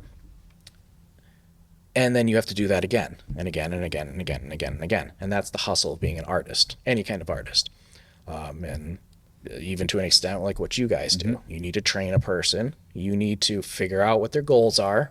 You need to effectively train them so then they can go out there and get on the team or hit better home runs, or run faster, jump higher. And you want to create an experience that they want to come back to. Right. There's your priority. Right. Well, and like that's what it is like they want the product, but they also want the experience. So it's finding that. Right. And obviously if you're just, sitting at home and you're sending a cover to somebody, that's different than an experience of like being a tattoo artist and somebody coming in, you're having that one-on-one conversation with them. It could be they're getting a tattoo for their dog that died. Exactly. Well, clearly that's something that means something to them. Exactly. And that's where like you I cried today in the gym, Paul. I know why. Yeah, some woman, she had to put it. I met her dog last week. I knew it was sick. She had to put it down. I fucking started crying, rolled right back in the office, and I was like, "Oh, Jesus." Yeah, she told me, and I was just like, that's rough. Right, That's rough. and that's a lot of typically a tattoo is, or even comics, whatever. It's generally like a happy thing. I want to get a flower. I want this. I want that. But tattoo can also be a healing experience. Paul's entire right arm are tributes, memorials. The top half of his arm is for his grandparents. The bottom half of his arm is for his friend who passed. that can be like a cathartic way for healing, you know, by memorializing. And again, people will come in and be like, I want to get like the life dates for, you know, such and such that passed, and be like, okay, well, every time you look at that, you're going to be reminded that that person is gone, you know, that they were born, that they died. Obviously, they're important enough that you're getting marked permanently for them. But like, you know, it's your forever. If that's what you have to have, that's what we'll do. We'll take your money. But let's pause for a second. Let's think about this person.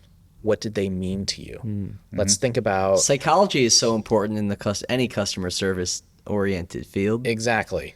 You know, like, what was your special thing? You know, we had a woman that came in and her dad had passed and she wanted to get his life dates or, you know, something.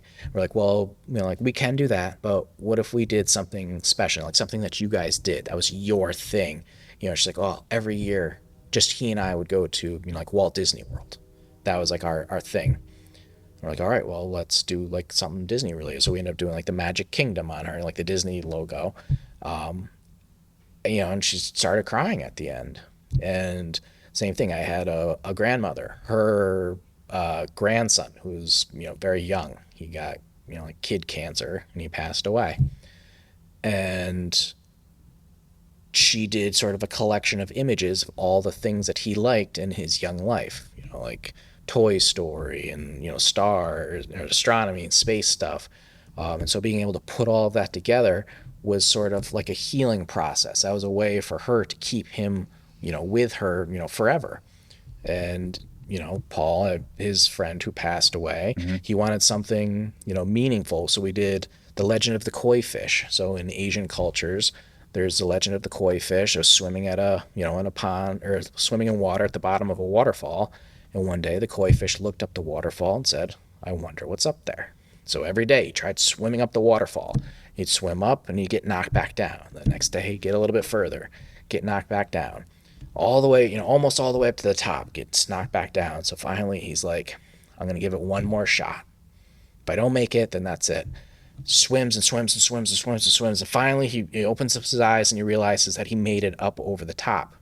And there's a gate there at the top of the waterfall and he swims through it, you know, and the heavens part and the sun shines on him and the gods come down and they say, you know, koi fish, you persevered, you didn't give up, you struggled endlessly until you made it. And for that, we're going to give you a gift.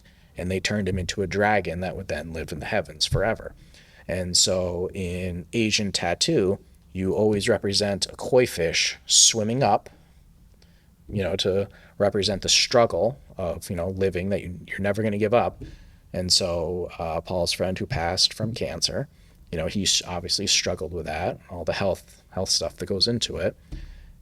And then on the other side of his arm, we did a dragon coming down. So, you know, his spirit, he never gave up, but, you know, in the end it consumed him. And now he's hopefully in a better place, you know, and he's living as a dragon. And then we put some personal touches and some flares into it. They played football together. So we put like the colors of their football team on there. And so for the layperson that just sees, you know, his arm when he's walking around, it's just a cool, you know, koi and dragon and all the colors and stuff. And so that's what they get out of it. But for Paul, forever, you know, this is going to be something special for his friend. Yeah, I mean, pretty much. Man. And cried twice in the gym today. I mean, and I remember when he brought up the koi fish thing, at first I was kind of like, a lot of people have koi fish, but then he explained it just like he did there. And I was like, that is exactly what I need to get, because it did symbolize like everything that my friend Steve went through and everything. And then on top of it, he wore the number 2. So having like a koi fish and a dragon kind of symbolized 2 different things. Right, you have and the duality. Number 2, the duality and all that, along with the colors. And like, there's a lot of different things that went into it. And like you said, like the average person might see it and be like, oh, that's awesome, but have no idea what it means other than, oh, it's a cool koi fish and dragon type thing. You know, and so that's a lot of sort of like the big picture stuff that I have to think about. You know, another thing, funnily enough, you'll have people come in and be like, oh, I want to get a portrait of my mom on my forearm. I go, are you right-handed or left-handed? They're like, right-handed. I'm like, okay, cool. Do you want a picture of your mom watching you jerk off every time? You know, and suddenly they're like, oh, no. Okay, cool. Thanks for bringing that up. And I'm like, that's why I make the medium bucks. I get paid to ask the hard hitting questions. Like, okay, then I want to get it on my chest, on my heart, because my mom is close to my heart. I'm like, cool. Then I'll turn to client's wife and I'll go, every time you're giving him head, do you want to look up and have his mom judging you? And she's like, hell no. I'm like, exactly. And so we work it out. We figure out a place where we're able to honor his mom. What he's doing. You've seen the things like on Instagram or wherever where people will do like Jesus is being crucified on their arm, but their hand is Jesus's hand or whatever. And it's like, awesome. Jesus is beating you off every time. You get a little lonely. And so these are the things that, we as the professionals have to think, and it's funny. It's glib. It's tongue in cheek. Yeah, no, it's good to think about all sexual situations. Exactly. Going into it's like, listen, do you want your dad on your back while he's banging you doggy style, just like looking at you, what you're doing to his little shaking girl, his head. for shame. But those are the types of things that we have to think about, and it is funny and it's humorous. Those are obviously isolated incidences, but putting those questions out there. And so we're able to arrive at, sort of like the best possible, solution for your visual problem. And obviously when it's simple stuff like, oh, I just want flowers and birds on my arm, like I don't have to reinvent flowers or birds when I do stuff like that. But the things that are going to be, more personable and a little bit more forever, because you're going to sit there and you're going to be looking at that, even if it's like in a place like on your back where you can't see it normally, like you might be getting out of the shower or whatever, and you're walking past the mirror and you stop and you look at it. You still want to have that feeling, of happiness, maybe a little bit of sadness because you're remembering the person who's not here anymore, or you're remembering that happy memory. So you want to have that every single time that you see that, no matter what, and then additionally, we try to make it fun. Like, tattoo is, biker gangs and it's all serious and we're going to beat you up if we don't like you. There's more laughter going on in our tattoo shop than probably, anywhere that you've ever been. Like, we're just constantly laughing and cracking jokes and having fun because we want it to be relaxed. We want it to be fun. We want to, we want your experience to be happy no matter what you're getting, whether it's something serious or, something whimsical. Because one of the things we often hear from people when they come in is like, oh, well, I went to this shop or that shop and, like no one's paying attention or they're just goofing off and talking to their friends or everyone is like mean and scary. Like, we want tattoo to sort of be accessible to everybody. And it is now, especially with like tattoo being on TV, like with Ink Master and all that kind of stuff. Like our clients now are soccer moms, their daughters, middle-aged, working people. Yeah, when did that change happen from like tattoos being like a biker rough thing to being, I don't want to say acceptable, but, right, being a thing for everyone? I guess it's been sort of evolving over 20 years or so. Like I said, I've been doing this for, 9 to 10 years now. And I came into it kind of like right, I guess maybe at the forefront of that. Obviously, like the tattoo show has been on TV for a while. And that's something that we joke about. Like anytime you put stuff on TV, you have nerds and money involved in it, it's going to change, and so tattoo is very much sort of like an outlaw type thing, back in the day, like, it was like tough, rough, like wasn't not just anybody had a tattoo. It was always like your uncle that, might beat you up or rob you, or like, he's a great guy for sure, obviously, but, hide your silver when he comes over. Right. And so it got on TV. Like you had the, like tattoo, whatever they were in Miami, in New York, in LA, and then Ink Master. And then you started getting like the tattoo screw up shows where they fix bad tattoos. And that showed tattoo to everybody, anyone who was watching TV, and it made it okay. Right. Like, oh yeah, that's cool. And it also showed off like some really, really talented people. You're like, you can do that with tattoo. Yeah. And coming into it, I was like, I want to be one of those people. I want to make something that's so amazing that you're like, you can do that with, like, it's art. It's fine body art. And so that's a lot of what tattoo has evolved into, is fine art. And it's like, as good as I think I am, or, other people think I am nothing compared to some of the other artists that are out there in the world. Like, they do stuff, it looks like a photograph. And they've done stuff where they put like the photograph and the tattoo together, and it's like, you can't tell which side is which. Well, like, and I remember there was one, I think the one guy we brought up earlier, he showed us the tattoo of Kobe. That guy's gallery. What's that artist's name? Steve Butcher.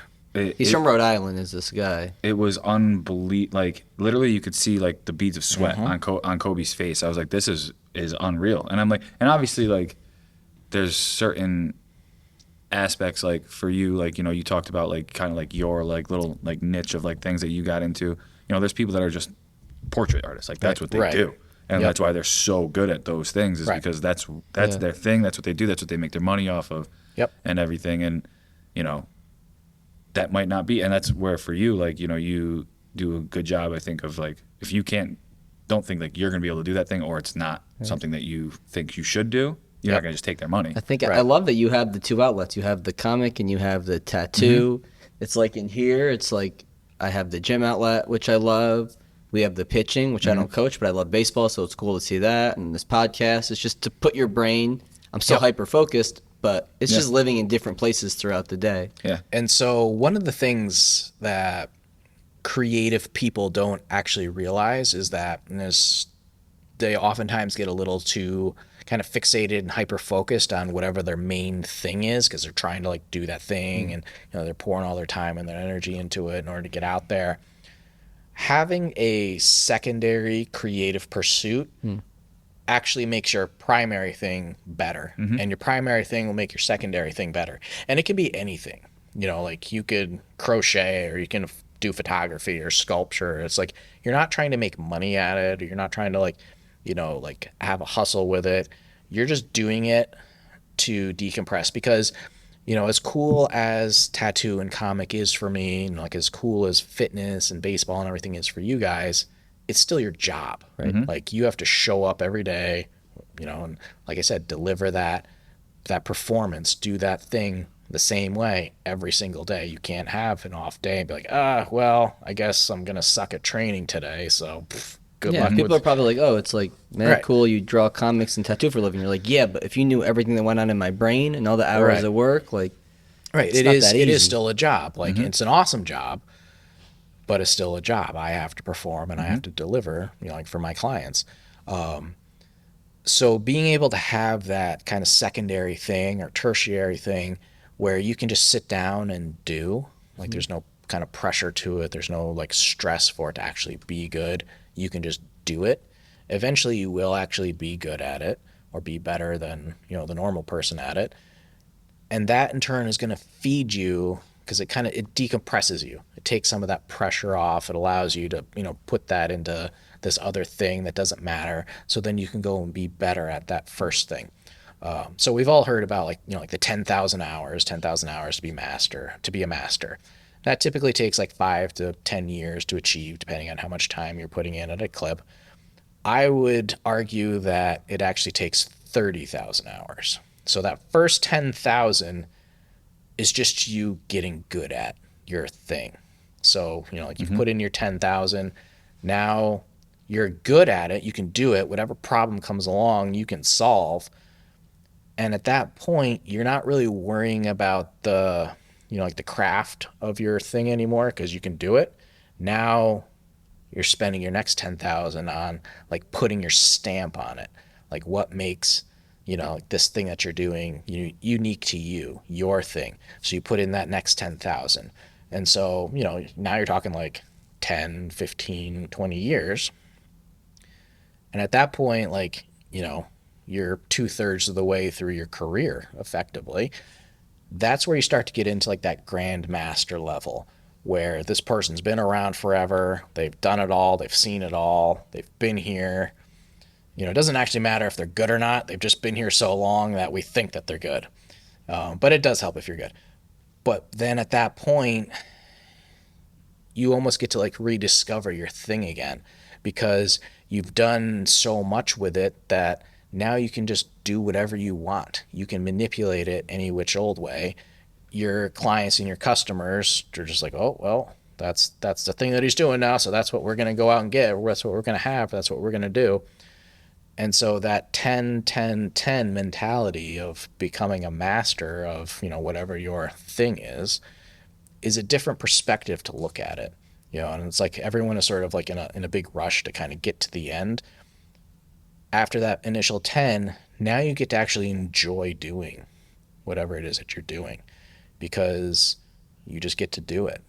Well, I feel like you saying that, it kind of relates back to, you know, you can relate it back to us. Like, I think that just sparked a lot in my head. Like, of when both of us probably started out in the fitness industry. Yeah, and you hear the Malcolm Gladwell 10,000 hours, and you're like, well, what happens after that? Yeah, right. And then what? And then now, you know, obviously you opened the business. I was able to come be a part of the business and everything. And it's like, now we're in that other 10, and like, it doesn't feel like work half the time. 90% of the time, we're in the Jesse Wichmann phase 2 of 10,000 hours. 10,000 hours. Yeah, that's where we're living right now. Yeah. So, and it makes a lot of sense when you say it like that, because even you know what doesn't make sense to me? Oh boy, we've learned a lot about art tonight. Yep. Nobody's ever been able to explain NFTs to me. Can you, Jesse, or no? Yes, maybe.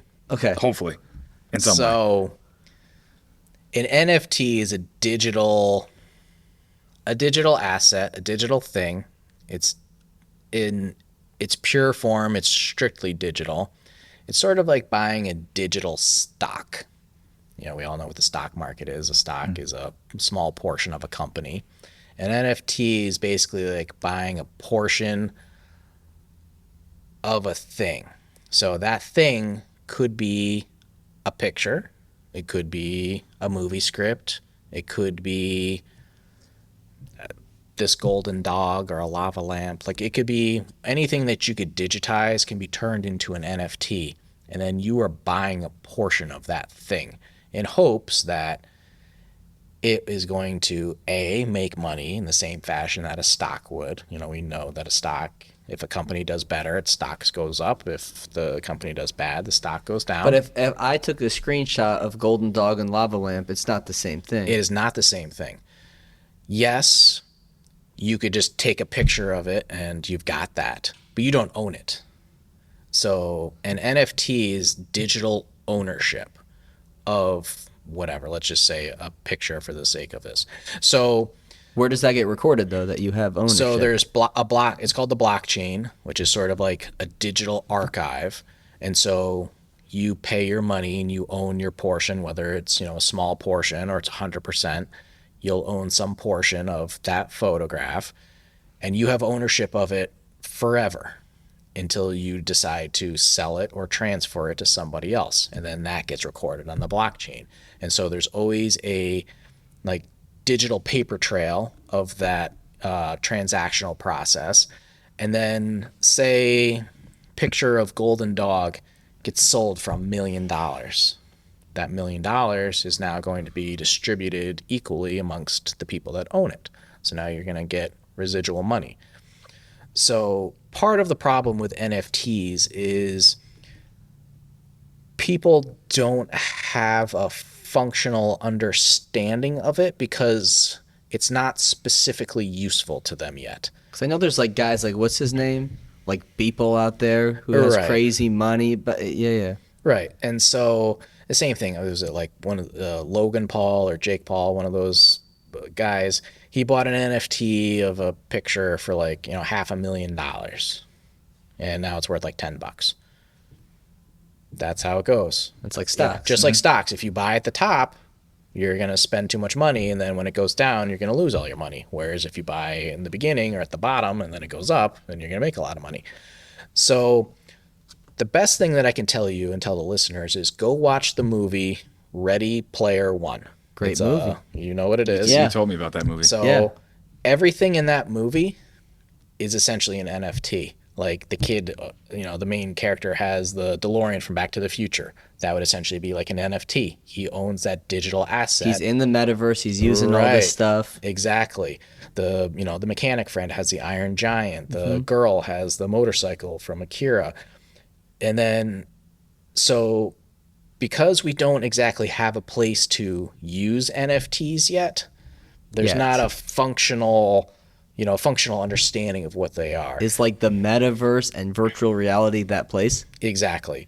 So as soon as we have a functioning digital universe that we all reside on, right? And in that movie, there's like a gigantic like VR, universe that everybody in the world like goes into for entertainment. His, like, full suit, so you're and then additionally, so pure NFT is strictly digital. Then you can have physical components. So it's like you buy a picture of Golden Dog as an NFT, and as an additional reward, the owner of that sends you a Golden Dog statue. So now you have a physical Golden Dog that you can put on your desk. But also when, we eventually have a digital landscape that you can exist in, now you can put picture of Golden Dog on your wall, right, in your digital house. And in that movie, the kid, makes a whole bunch of money for winning races and stuff. And he's able to upgrade his virtual reality gear. So he's able to then use his digital money that he's made to buy products in the virtual reality world that are actual real products in the real world. And they send them to him. So then he has physical assets to go with his digital assets. This Black Mirror shit's coming, huh? It is. My brain hurts. It is already here, and more of it is coming. And there's a pushback, and especially like I'm 42, you guys are in your early 30s. A lot of your clients are in their teens, or early 20s. For me, I basically have to have physical everything. I need to have a comic book that I can hold in my hand. I had records, and then cassettes, and then CDs, and then, MP3s, and then streaming. And now I'm back to buying records again, physical stuff. And you guys, to an extent, you probably like physical things too. I'm going to spend $25,000 or $30,000 on my car. I want to have an actual car. I guess the younger generation doesn't need that. They don't care about stuff. They want to have things, but they don't care about stuff. So being able to buy a comic book and just having it stored on my phone or my Kindle or my computer in my cloud, I'm going to be working in the virtual reality world in the future. So I don't need to have a car because I'm just going to be in my house. But, maybe I want to drive a car in this fake virtual world. So I'm going to spend money on a virtual car. And, it's like insane to think about, but that's what's coming. Well, I mean, we've seen, we'll go to like these high school games and we see kids that are 7, 8, 9 years old, and they're just in their metaverse on their tab, like not even watching anything that's to do with the game. And granted, I know like growing up when I was growing up and I'd go to like a high school football game, like I'd be the kid playing tackle football with my friends, like you're behind the bleachers. But like it, a little different because I'm like physically active and doing something. Then now it's like these kids are literally just sucked into, whether it's was Fortnite for a while. I don't know if that still is popular or whatever, but like whatever game they're playing, they're sucked into that universe. They're doing that, and I'll take that one step further. Imagine like, so we're sitting here in your business, in your gym. There's all this equipment around us. Imagine if you were training people from your house. You're in VR world. They're all in VR world. You're teaching them. There's 100 people in the room with you. They're all wearing, resistance suits. So you're like, all right, pick up the 25-pound dumbbell.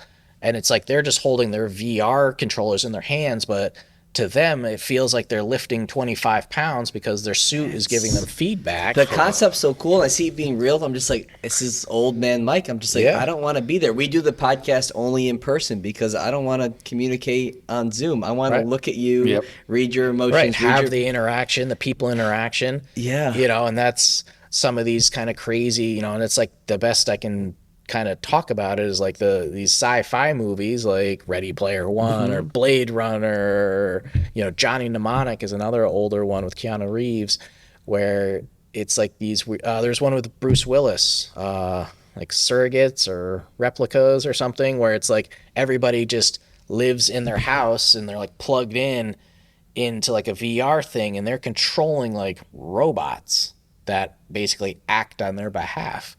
And then the movie is about like killer robots running around, whatever. But it's like people don't leave their house anymore. And it's like they go into this dude's house and he's just like a 400-pound guy. And you're like, well, if you think back to society in the last 20 years, like I see things trending this way. Yeah, absolutely. Yeah. Like, you see it like even like relationships. Young people don't have relationships or, like girlfriends or boyfriends anymore. They're not having families. Like Japan, like they'll pay you to come over there and impregnate their women because like their population is declining because like no one's having sex there. Like some of the European countries are similar. Like just because everyone is working, they're plugged in, they're, Yeah. Why would I put in the effort of trying to have a relationship with you when I can just talk to people on the internet that will, share my interests or and give me the emotional whatever attention that I need. Right. Jeez, dude. Yeah, we could go on 8 more hours with this crazy shit. I guess before we end up in the metaverse,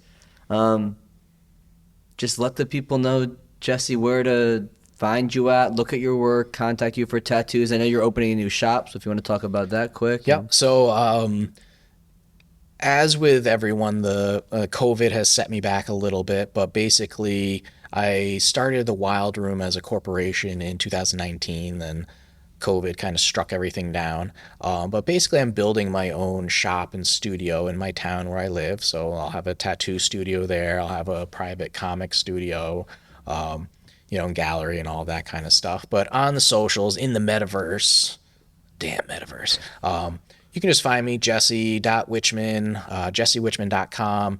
Basically, you can just Google my name and it'll all come up. There's my little ego stroke there. Just Google me. Yep. Wichmann with 2 N's. Yes. 2 N's.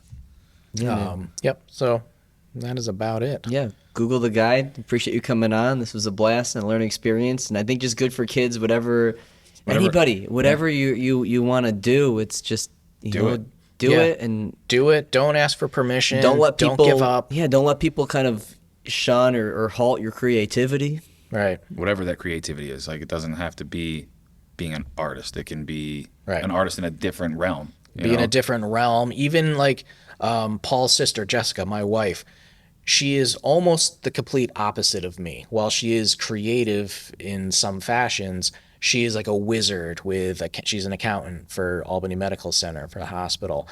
She's a wizard with, numbers and Excel and doing all that. And she comes home and she's like, I got to explain this to you. She's like, I learned a new formula on this and that. I'm like, oh, I'm so excited, But that's like her thing, and that's what gets her fired up. So it doesn't matter what your field is. There's no right or wrong to any of this. It's whatever makes you happy.